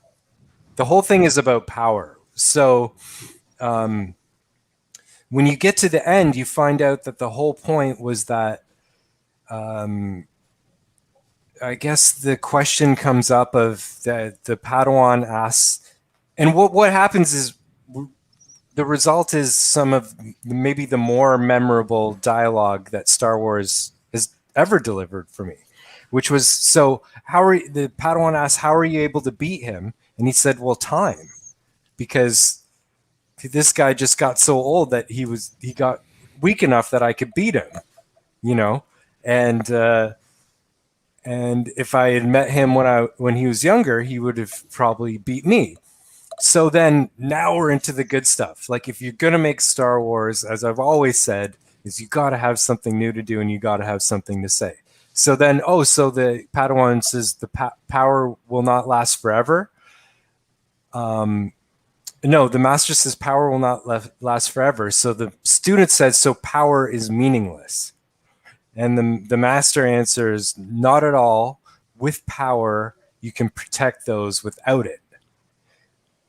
which is an important message of Star Wars, and it's like it's always why that criticism of Luke in the end of Mandalorian, I never got that, because it's like, well, that's the whole point of what a Jedi should do. Luke is now using his power to defend a little baby who's about to be murdered. Like, that is when you use your power. Right. Maybe you don't need to force choke the droid and show off. You could have dispatched with a lightsaber, but that is exactly when a Jedi needs to use his power. And then the real message is, however, like anything else, it is impermanent. And then he says the most important line, which is, do not forget your training and your kindness. So then I have all these memorable pieces of dialogue that I'm even remembering now. But so why? All this was to say that you'll gain power as a Jedi, and then you'll be able to protect people without it, and then you'll lose it. But through all that, the one power you truly have forever is the power over the way you act and your emotional control, so that you can always remain kind to people. I can't think of a better message for any story to give, really, than that. Yeah. The dialogue in this one was great, and that, something that I've talked about with Rise of Skywalker that I felt was missing was a true sort of great piece of Jedi wisdom from Luke.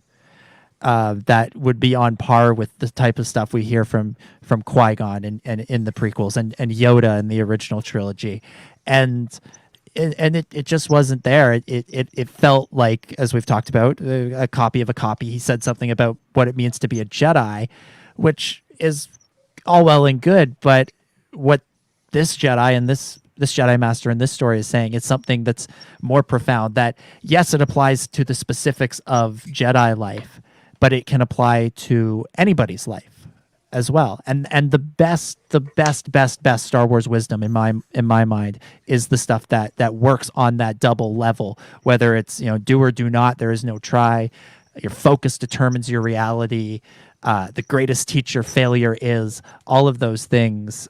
Those are just good lessons. And this lesson about, the only thing you can control is how you act is another one that fits in perfectly with that. That is a lesson that everybody should try to learn.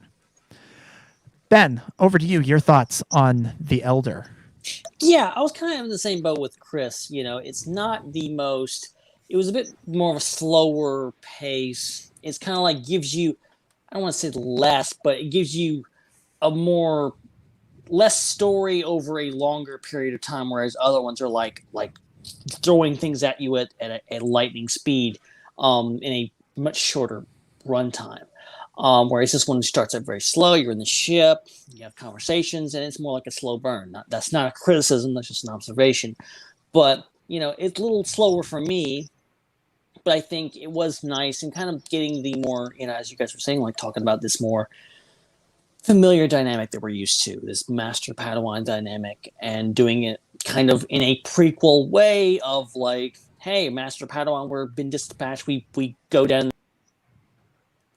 And we lost Ben. Ben's phone died. Oh no! Poor Ben. Well, we'll get some more thoughts from Ben. We'll let him finish his thoughts on The Elder when he comes back. But for now, we'll move on to episode 8, Lopan Ocho by Geno Studios, and we are now in the home stretch. So. I want to start with Lopan Ocho. I haven't started yet for any of these, so I'm going to start for this one because this one was my surprise favorite. Oh wow!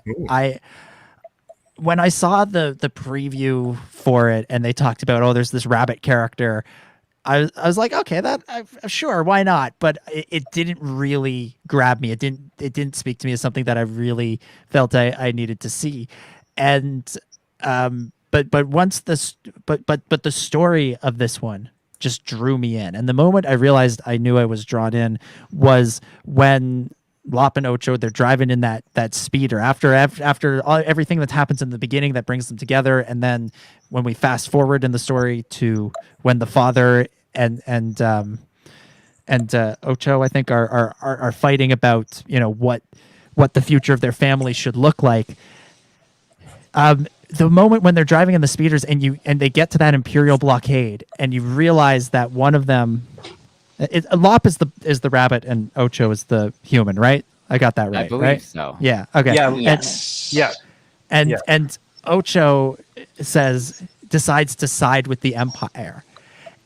I was surprised at how like betrayed I personally felt. And again, it was the like economical storytelling of these shorts is so incredible that like I had just met these characters and I'd only seen a little flashback of what their life was like before this, but the turning point, the betrayal, this decision that one of them had made impacted me so much more than I was expecting. And this sort of story of, you know, a family being torn apart by the Empire and having it be the younger generation that was, you know, siding with the Empire, and it was the older generation who was sort of fighting against this new tyrannical power. It just was such a surprise to me of by this point I should have known, but I didn't, that these stories were so capable of doing something so deep and impactful in such a short amount of time. And again, it's something I desperately want to see in the more quote unquote mainstream Star Wars that we're getting is a story like this, where you see not just the Empire as some faceless baddies to be killed as a bunch of stormtroopers running down a hallway, but you feel the impact of what the Empire actually did to people on a day-to-day basis, and how it would tear a family apart like this, where you would have some members of it, of a family truly believing in the Imperial cause and thinking that that's the way forward, and then you would have other people going, no, can't you see this is fascism, this is evil, this is not the way. It's why the season 1 arc with Tam and Star Wars Resistance always really worked for me, because I felt like that was the first time we had actually gotten into that. But to have that moment on the bridge there with the two sisters, actually, where they actually split apart and Ocho cuts off that hair, that braid that clearly means something to her family, was so heartbreaking and so dramatic, and such a painful twist in the story for me that I was just blown away. And this is another one I want to see. I want to see this story continue on. I want to see part 2 and 3 and beyond. But it went from, I went into this thinking, oh, this will be a fun story about a rabbit Jedi, to being like, oh wow, this is one of the most sort of impactful character journeys and character arcs that I've seen in these 8 episodes. So I absolutely loved it. I thought it was just terrific. Din, I'll throw it over to you. What did you think of Lop and Ocho? Yeah, I was really shocked with how much I loved this episode as well. I wasn't expecting that kind of thematic depth myself. I think, you know, don't judge a book by a cover. Just because it's another rabbit in Star Wars. No, but it was really gorgeous too. Like this episode was really dense and lush with stuff in the frame. Like that opening montage of the Star Destroyer, that kind of, the camera spins around it, then goes down to the city, and the city was like animated with a depth of like prequel era Coruscant kind of depth. It was outstanding, and then that pans into Lop hopping through the city. I think at this point, I pretty much would just have to agree with what you just said about how surprising it was with all these shorts and this one, with how fast you get emotionally invested in these characters and how economical they've been able to do that in a short period of time. I think at this point in my life, I've had experiences with younger people, you know, I guess, you know, the two people I was talking about earlier, I've had more experiences now that are a bit more fatherly, I guess. So like when that really connected me, like his point of view of seeing his two daughters, one by blood and one adopted, who had such a bond when they were younger and such a joy. Like it meant everything to them to find family together. Like it was the older sister who convinced the father to take in Lop. Yeah. And so from his perspective, to be heartbroken at their, not just him and his daughter, but his daughters being separated from each other. I have felt that exact thing, not with daughters, but people like daughters. And I was so moved by that. Yeah. When the camera droid that has the like picture, the family portrait, when that got cut with the lightsaber in the fight, I was devastated because like it was that was a moment. It was literally a snapshot of a moment in time where it was the beginning of what we know to be a truly like loving family relationship, and we know it like without ever having to see it. We just sort of feel it in the story. It goes back to what you guys were saying earlier about tone. You just feel it in the story, and so when you see that, that moment where you think the picture is lost forever, it's devastating. It's heartbreaking. And then when it's still there, it's like, oh, there's still hope. We could potentially get back to that. I'm holding on to that sort of Star Wars idea that, even Darth Vader can be redeemed. I feel like even Ocho can be redeemed if we see, Star Wars Visions 2 next year and they decide to continue this story, because, even though the family has taken a hit, just like the droid, that bond, that picture remains, that bond remains. So there's hope out there. I just loved it. I was, as you said, Din, don't judge a book by its cover. I wasn't expecting to, but it really, it's the one that stuck with me the most. Chris, what about you? What did you think of Lop and Ocho? Yeah, I mean, this is a whole movie. I don't know how this was like 20 minutes or like however long this thing was. Like, yeah, this was definitely one of the more, I would say this is the most ambitious story that they told, because of how much time it covers. And so I thought it was extremely brave to try to tell a story that really was a movie in this short of time. But I feel like, they accomplished it. They did it because of what we keep saying, that efficiency, that economic storytelling that they're doing in these shorts made it possible. And I'm probably the only one that was not writing this episode off because of the rabbitness to it, because I love Jackson. I think he's fantastic. It is my dream to see a Sith Jackson character in Star Wars. All I want. I just want Frank from Donnie Darko in Star Wars with a red lightsaber. That's all I want. It's the creepiest, most amazing thing. So I like the whimsicalness of it. And I think that's an element of Star Wars that needs to be there. And I think that was done very well here. Everything else would just be a repeat of what's been said. It was incredibly emotional and very well done. Mm-hmm. Ben, your thoughts on Lop and Ocho? Yeah, I didn't really know what to expect with this one. Kind of went in with, obviously, I think this was one of the more publicized, I should say, ones out of all the Rabbit Jedi, all this kind of stuff. Like, it was interesting. I didn't expect to be as invested in the story as much as I was, given how like little backstory you get. Like they really like, they get you in. She shows up. They establish she's been this worker. She's got a collar on. Like and then they go through it. She meets Thing, and they're all enthusiastic about inviting her into his family. And then it passes 7 years later. I was like, wow, okay. And then they're immediately thrown into, Ocho joining the Empire and doing all this kind of stuff. And so I liked that, like, they jumped right into it, but you're still like really invested. You're still like, it's heartbreaking to see all this go through, and her fighting her father and her fighting her sisters, and this family being torn apart, as with the galaxy. That's the whole thing, and that's not a story we don't really see a whole lot of. Outside of the Skywalkers themselves, a family that was literally torn apart by the Empire and the Sith. Seeing just a normal family, quote unquote normal, being thrust into this conflict and being literally torn apart it was touching, very touching, and of course everything else, the visuals, everything was amazing.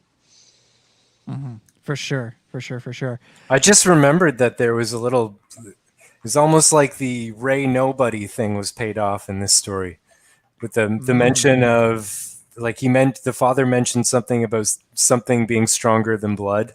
Yeah. Or as important, or in terms of the inheritance of the saber. So and her Lop getting the saber is showing up, and Ocho like, that's mine. That lightsaber belongs to me. Yeah.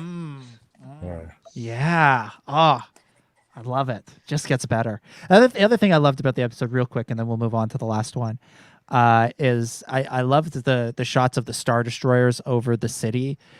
They, for some reason, they reminded me of, there'll be those pictures that people Photoshop up of a Star Destroyer over like San Francisco or Chicago or New York or Toronto or whatever. I for some reason, one of those shots just really felt like, oh, that's what it would look like if a Star Destroyer loomed above your city like that. All right, finally, we have the last episode, Akakiri by Science Saru. And Ben, it's the last episode. Start us off. Not final thoughts. Give us your thoughts. We're going to throw it to you first. Akakiri.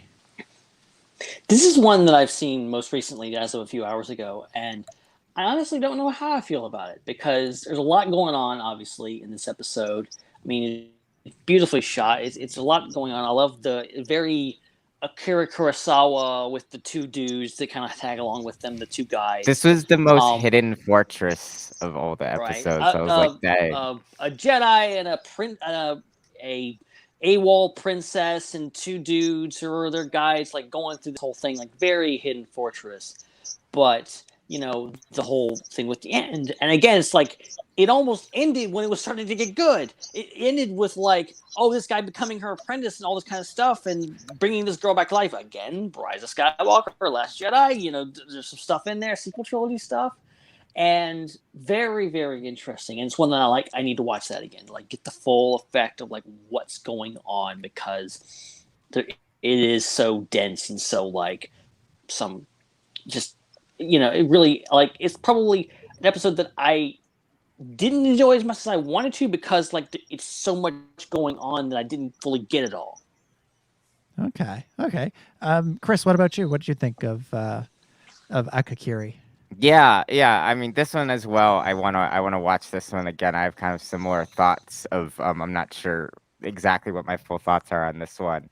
But I did like I loved the references to Akira Kurosawa in it, though. I thought that was really cool. So that's what I enjoyed the most about this one. Mm-hmm. Dan, your thoughts? What were those references? You said hidden. I've seen Hidden Fortress one or two times, but it's been a while, so I didn't catch the connections. Well, yeah, it's the two kind of comedic characters that are similar to two characters in Hidden Fortress, and then it's the idea of kind of like traveling with a princess, and then of course, male character. Yeah, of course. Okay. Yeah. Oh, that was obvious. It's just the structure of the story and the characters are very similar. Yeah. What did I think? You know what? I had to ask myself, like, why did they choose for this one to be the last one? Because usually what people remember most is first and last. So like a concert, you remember first and last song, or first part of a book, last part of a book. And what I think it is that this one is really kind of really artistic. There's a lot going on with like visual and sound to create. This is almost like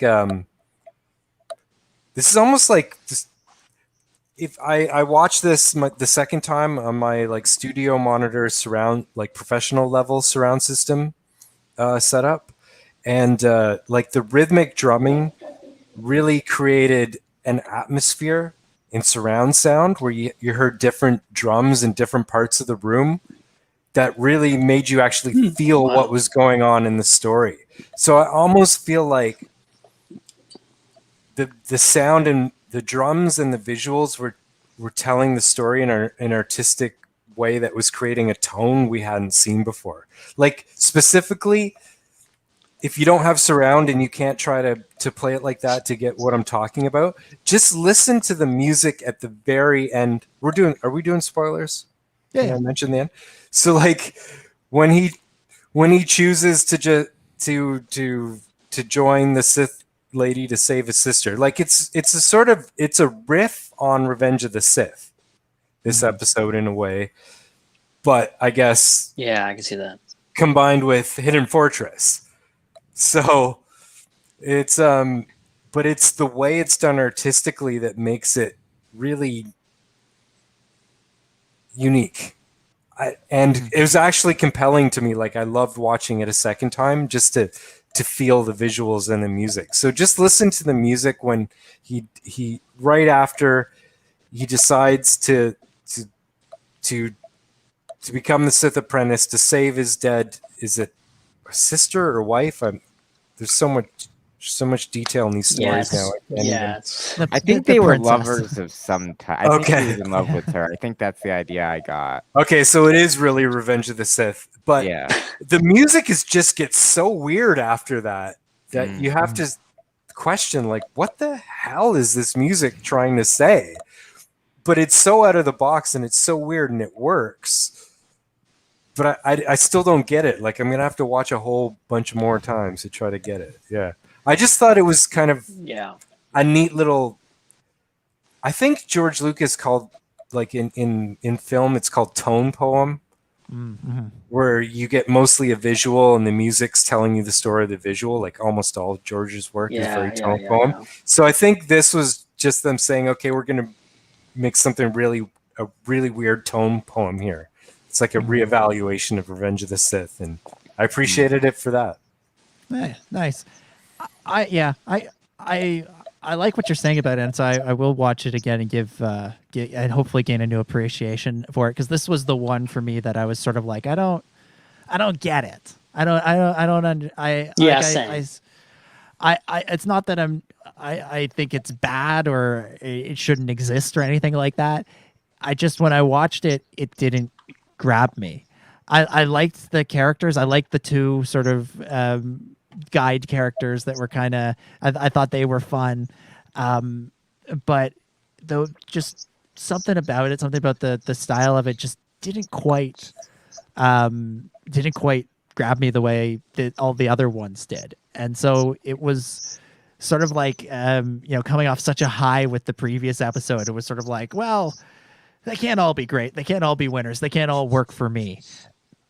And that's sort of how I felt. And so I kind of thought it ended on maybe not the strongest note, but I like the idea of it being kind of a reevaluation of Revenge of the Sith. And so I'll give it another go with that in mind. Or just another like weird artistic idiosyncratic look at it. Like it's hard to just look at, but I really have to suggest you listen on a good system or with good headphones, and just try to pay attention to the story through the drums. Okay. And the space of the drums. Interesting. All right. Honestly, like I think it's just, I like the weird stuff. Like I like Sunny Day in a Void. So yeah, best episode ever.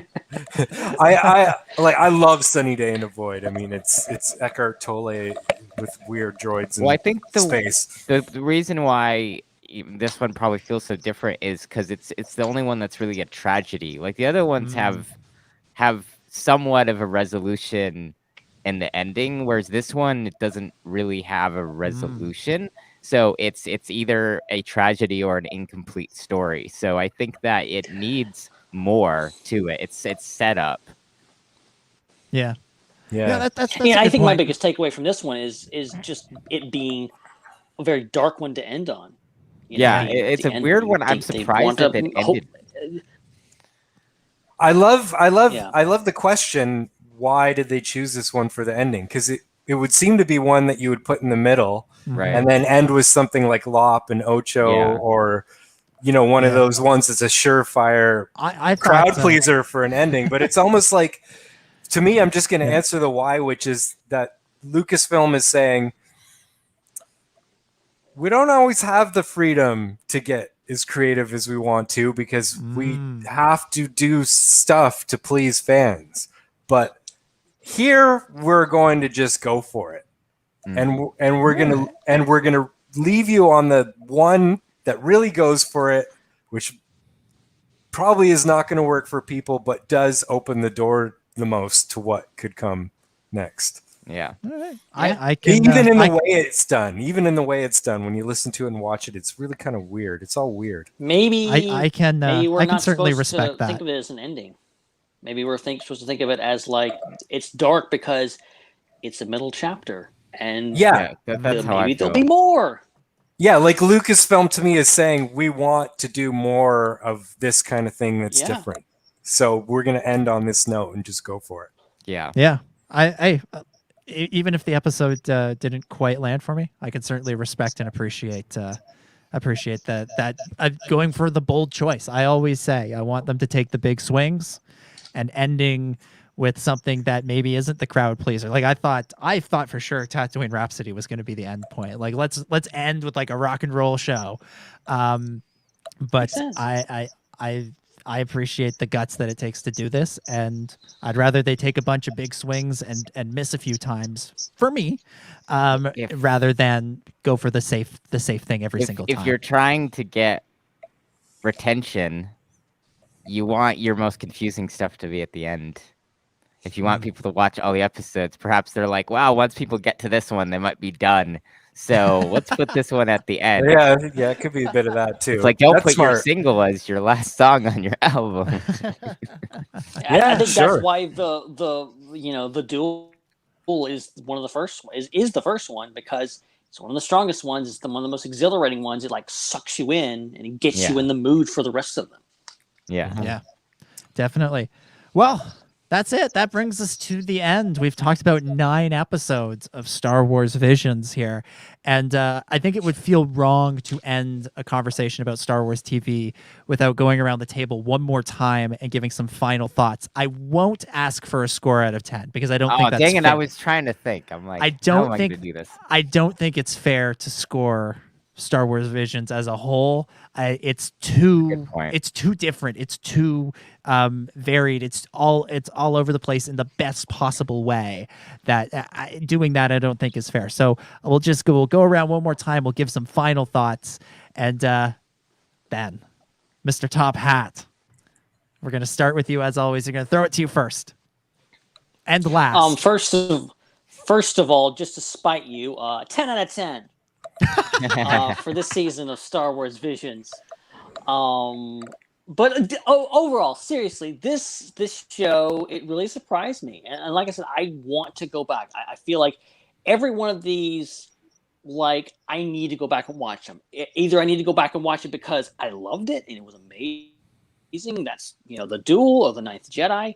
Or it's one that I'm not sure about how I feel about it, and I need to process it more, or it's one like the last one, which is like, what happens? I don't know what that was all about. I need to go back and get that into my brain more and get closer to the screen, get better headphones, something like that, and really process it.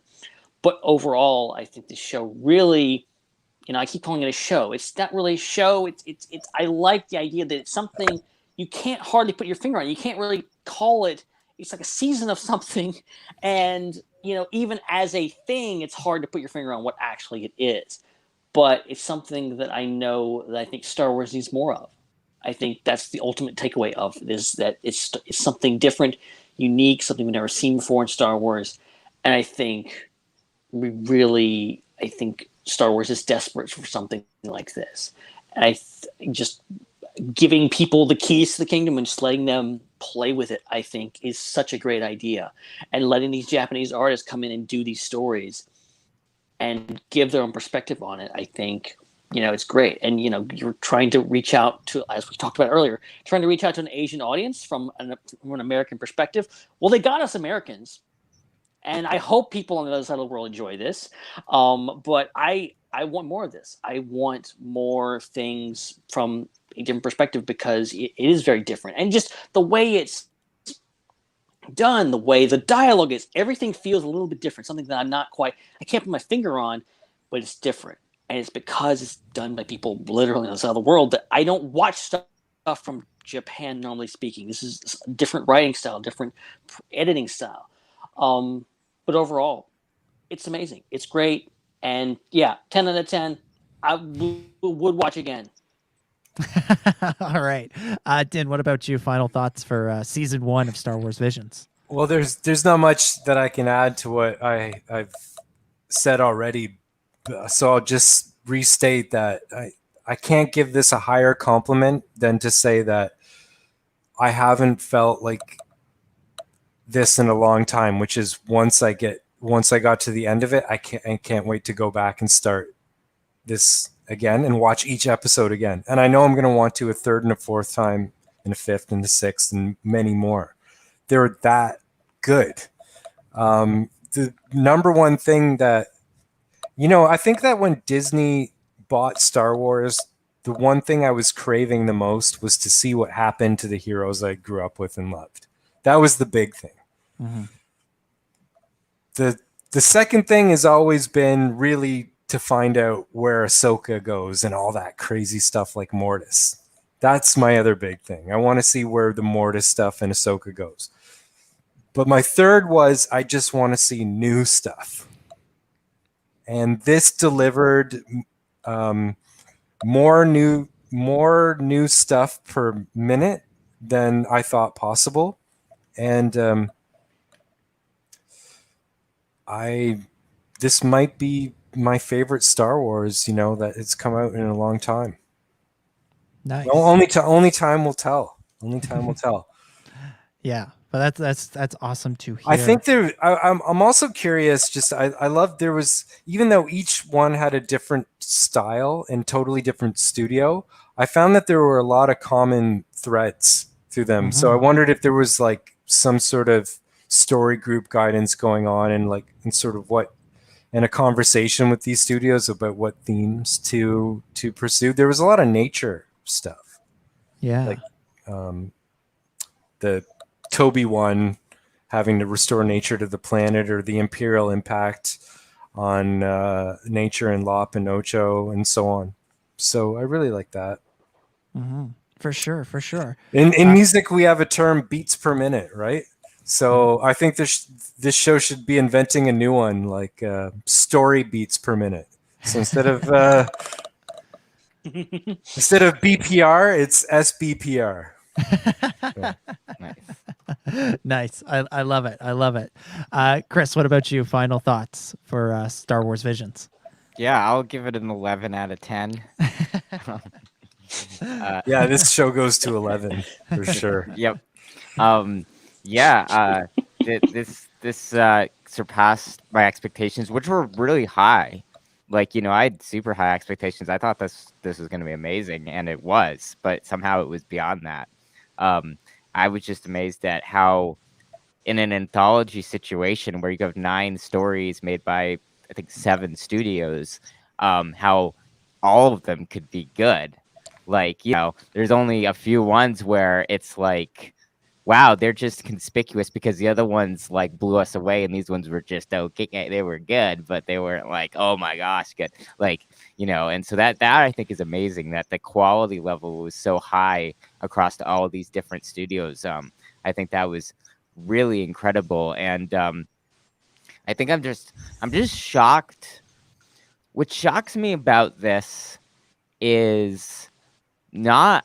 And again, it's like, I don't want to make it seem like a backhanded compliment to Lucasfilm, but like, I'm more shocked at why we haven't gotten more stuff like this in the past 6 years. Like, there's a lot of Star Wars that has come out, a lot of Star Wars. We've had a lot of films, a lot of episodes of TV shows, a lot of stuff on YouTube. There's been a lot of stuff that's coming out, and it's like, if this is the standard for quality, a lot of it falls below this, and some of it spectacularly so.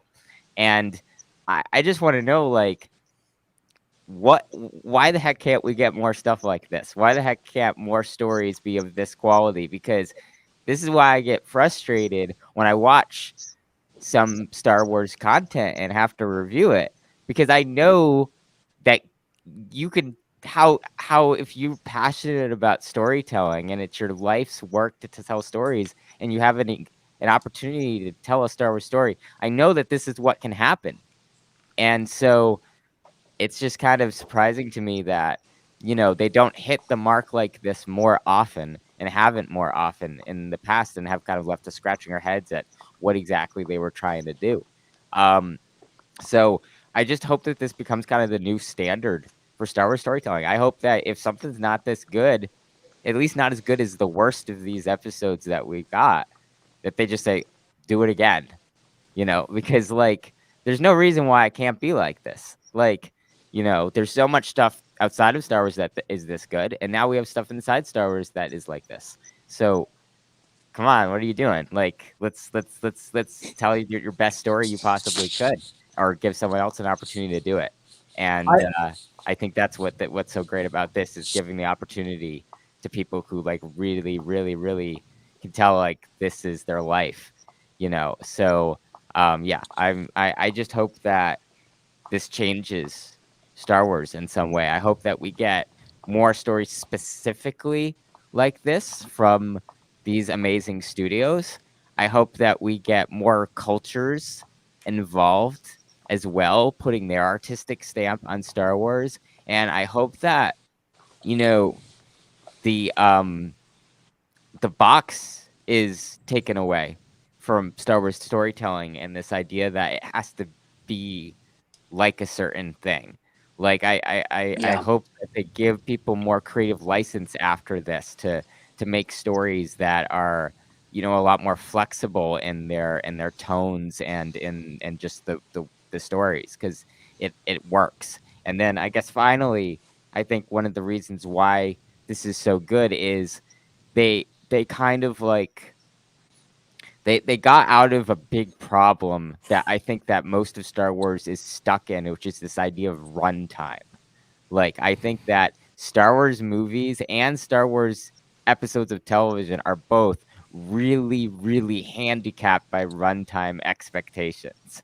And I think that we've had some issues with films and a lot of issues with TV episodes where it's oh, wow, they had all this, it either is going too fast or too slow because they're going for this. They're just looking at a number and they're trying to squish a story into that number or expand it out into a number. And I think that it's ridiculous. I think that, a story should be a story, and it should take as long as it takes to tell that story, and no longer or no less than that. And I think that one of the reasons why all these stories are so good is because they vary in length, and they're not really put into a specific box of you got to fill 25 minutes, you got to fill 2 hours and 10 minutes or whatever. And so I think that the idea of short films is a really brilliant idea for Star Wars storytelling that needs to be expanded upon. And I think that just as much as we're getting these miniseries and series on Disney Plus and these films that we expect to see in theaters in a few years, I think a lot of Star Wars storytelling needs to be more outside the box. And we need to get a lot more 15, 20, 25-minute short film-like stories like this. And I think they need to be in all genres. They need to be in live action as well. Because I think that is where they'll have the most creative license to tell a story without having to try to create a product that's inside a specific box that's repeatable. Yeah, I mean, essentially, this is the most George Lucas thing that has happened since Disney bought it. I think actually, if I was imagining watching these and George Lucas watching them and thinking, "Yep, this is what I want." George would love these. For all those reasons, for how they tell the story visually. How their visual art, Chris, what you were saying was basically what I'm hearing, and I've always felt is the problem. They're trying to fit in this box of fans' expectations, this box of runtimes, and this box of what old Star Wars says Star Wars should be. George Lucas was never that. George Lucas was always like, forget about that box. We're going to invent boldly the next idea of what Star Wars should be. And this is really the first time Star Wars has really, really done that since the Disney. And and I think that the highest compliment would be that George Lucas would probably really love this. And I personally want to say that I agree with you about runtimes and everything. Like, if J.J. Abrams' Rise of Skywalker was meant to be 3 hours and that would have made it better, they should have done that. You know, even though maybe I don't like some of the core ideas, it probably would have been a lot better because he would have been able to make it make his point of view make more sense if that's what he felt he needed to do.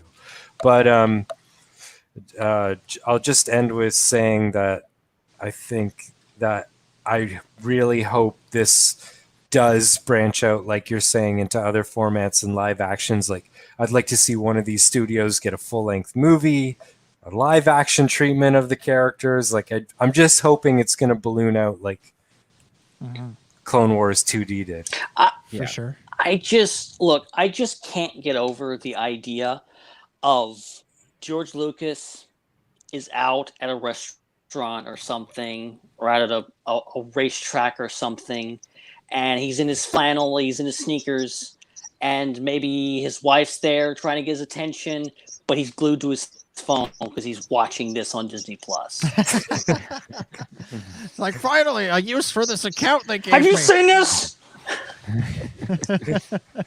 Well, I think I'll finish by saying, you know, if you think about the first two things that George Lucas did that was notable, was he made a tone poem that won awards when he was a student, and then he made the original THX 1138, which is a short film that then got expanded. The concept got expanded into the theatrical film. Even Star Wars too. Yeah, but it's like, you look at those first two things. These stories are most reminiscent of that really early George Lucas, that pure creative student George Lucas before he started doing the Hollywood thing and working with Coppola and working with Alan Ladd and all those people. And you still got you see Star Wars and American Graffiti were what took the ideas of George Lucas mainstream. With THX and his tone poem, there would only be so many people who would know about those things. They were very obscure. But I love that early tone poem. They're just all the images. They're just as artistically relevant and even more artistically pure. And so, and I think that's why you always had, even in the really big budget films like American Graffiti and the Star Wars films, you still had that indie flair to it because he still, kept to some of those obscure, more abstract roots. So I think that, that has to be remembered when people are making Star Wars. And I think the people that are greenlighting projects need to remember that, Star Wars isn't like the Fast and the Furious. It's not like James Bond where there's this very specific formula and here's another one, here's another one, here's another one, here's another one with a different actor. Because I think sometimes that's what it's felt like, where it's like, here's another Han Solo story with a different actor. You're going to love it. It's Han Solo. Like, come on. Like, Star Wars is more than that. Yeah. Star Wars is, to me, it needs to get out of the world of franchise development and get back into the world of stories. And this is a great first step. For all the reasons you've just laid out. Like, this is something unique. It's something new. It's something that takes what exists in Star Wars and does something completely different with those elements and goes out there and tries to do its own thing and make it unique, make it stand on its own. And Star Wars, when George controlled it, did that. That's what it did. And for as much as I've enjoyed a lot of what's come out in the last few years, there's no denying that they're clearly caught up in what Star Wars was rather than what it can be. And when you try and build a franchise on the past rather than looking to the future, you wind up with all these sorts of false starts. You say we want to do let's do a Han Solo movie, so then we can do a Lando story and a Cantina story and the story about the formation of the rebellion, all that stuff. You don't need to do the Han Solo story. Just go in with the story that you're most excited to tell. Don't feel you have to do stuff because people are only interested in what came before. And I hope that this show is successful, and I hope that it shows that people are interested in new visions of Star Wars and new visions of what Star Wars can be, and then that encourages everybody who's working on the current stuff in the live action and the other side of the animation to push it forward. And if that's the legacy of Star Wars Visions, then that's one hell of a legacy. If not, if it winds up just being kind of this interesting thing that we watched for that came out one September and then we watch over and over again as just something that happened once and then never again, well, that's fine too, because it succeeded in telling really great stories that impacted us, whether it's the ones that we were expecting or the ones that we weren't expecting. And so this does feel like a pure vision of Star Wars that is unencumbered by cynicism and a feeling of this is what people expect, therefore we have to give it to them. It's saying this is what interests me in Star Wars, me the creator, me the studio, me the director, the writer. This is what interests me. This is what speaks to me in it, to me in Star Wars. And now let me apply that to a new story. Let me tell a story that explores those ideas further and brings in new ideas and challenges the ideas that we already have about Star Wars. And that Visions did that in such an incredible way. And I went in with almost no expectations because I'm not really into anime, but I came out feeling pretty good about the possibility of the future and desperately wanting a season 2. And that's what I'll end on is I hope that season 2 is being worked on right now and will be announced maybe at some kind of Disney Plus day or some other place somewhere down the line, because that would be pretty sweet. All right.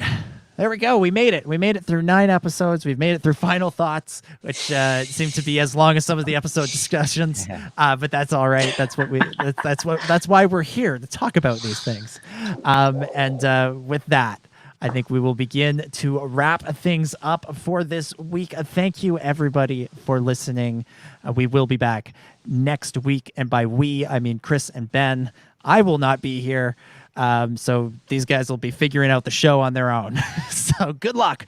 But do tune in. It'll be another great show, just as it is every Thursday. Make sure you subscribe on YouTube to never miss a video episode. You'll also be able to listen and watch live and interact. We didn't have a ton of comments on the screen tonight just because we were so caught up in our own little world, our own little discussion, but they were buzzing in the chat. I do see that now. So thank you to our live audience for interacting and being here each and every week. And of course, if you can't make it live, you can watch after the fact and you can listen on Apple Podcasts and Spotify. And if you have the ability over there, make sure you leave a review and subscribe so that you don't miss an episode. I'm doing this without notes, so we're just seeing what happens. Din, thank you so much for being on this episode. If people want to keep up with you and check out your music, what's the best way they can do that? Yeah, go to, please, if you listen on Spotify, check us out there. F105, 2 Side B is the recent album, and you can go to www.f105music.com, and our social media networks handle is at F105music. And I just want to say, I think that first Ronin Jedi guy wasn't Sith, that his intent, I think he changed the energies of the crystal to the good side. Ooh. Without having to change to blue or green to flip the cultural meaning of red, and what the red can be, That's interesting. Fire can cook food. It doesn't just destroy. Yeah. Hey. Nice. What a way to go out. What a way to go out. So make sure you're following at F105 Music for good music and more great Star Wars thoughts. Ben, thank you for co-hosting as always, and thank you for finally fulfilling the top hat watch. Yeah, absolutely. I tip my hat to you, sir. And and I do. Yeah, that voice is like it's clearly, I need to do more it's like of this Char- voice. It's kind of like the new Peter Sellers or something. Yeah. Good day to you all. I had a good night. I had a good podcast. Yes, thank you very much. Top hat has changed, Ben. Forever. Okay. It's ruined me. It's ruined me. Oh, by the way, I don't have a computer tonight. My computer crapped out, so that's why all this has been happening behind the scenes. If you're watching the view, you're like, "What the hell's going on?" And then also this happened. So now I'm a poor British man. Yes, quite. I have no idea. I clearly lost my damn mind. So I'm just gonna stop talking. Okay. Good night, everybody. Okay, we have a new character, Okay, back to normal. Sir Benjamin. Good night, guys. Yeah, Sir Benjamin. Amazing. Founding father of the United Star Wars podcast. Amazing. Chris, thank you for toughing it out tonight and being here, even though you're a bit under the weather. I'm just really glad I didn't turn into Barney when I wore that purple shirt. That would have been really strange. Somehow I maintained myself through that experience. Oh, amazing. But yeah, no, this is great. Thanks, Dominic, for doing all the stuff to save my voice so it wouldn't die halfway through the show. I appreciate it. And hopefully I, of course, will be returning the favor by doing 4 times as much talking next week. So looking forward to that. Yep. And of course, you can follow Ben and Chris on social media. Ben is at Ben Hart with no E. Chris is at Seek3PO. That's their handles. My handle is at DominicJ25, and all of our handle is at the SWU. And then there's Din is pointing, trying to figure out how to point at the at F105. It's a challenge. We all have it's a learning curve. What else? If you like what we do and you want to support us financially, patreon.com/the SWU is the place to do it. You can sign up for as little as $1 a month to get access to our bonus pre-shows. And of course, tpublic.com/user/the Star Wars Underworld is where to buy merch. And you can send in your thoughts on Star Wars Visions. We'd love to hear your thoughts on Star Wars Visions to swunderworld@gmail.com. If we get enough response with you guys telling us what you thought of Visions, maybe we could do a Visions mailbag episode somewhere down the line. So send in your thoughts. SW I would Underworld. love to hear that. Yeah. swunderworld@gmail.com is the place to send it. Is that it? Is that everything? Does that sound right, Chris? Did you see the merch? Yep. I guess so. There we go. That's it. That's it. I Cheerio, gents. I haven't done a Pod Force 99 in a while, so I haven't had to think about this stuff. So I've just forgotten what it all was. But that is it. The show will be back next week. We hope to see you then. For Chris and Ben and Din and all the other wonderful people at the Star Wars Underworld, my name is Dominic, and may the Force be with you. It's a wrap.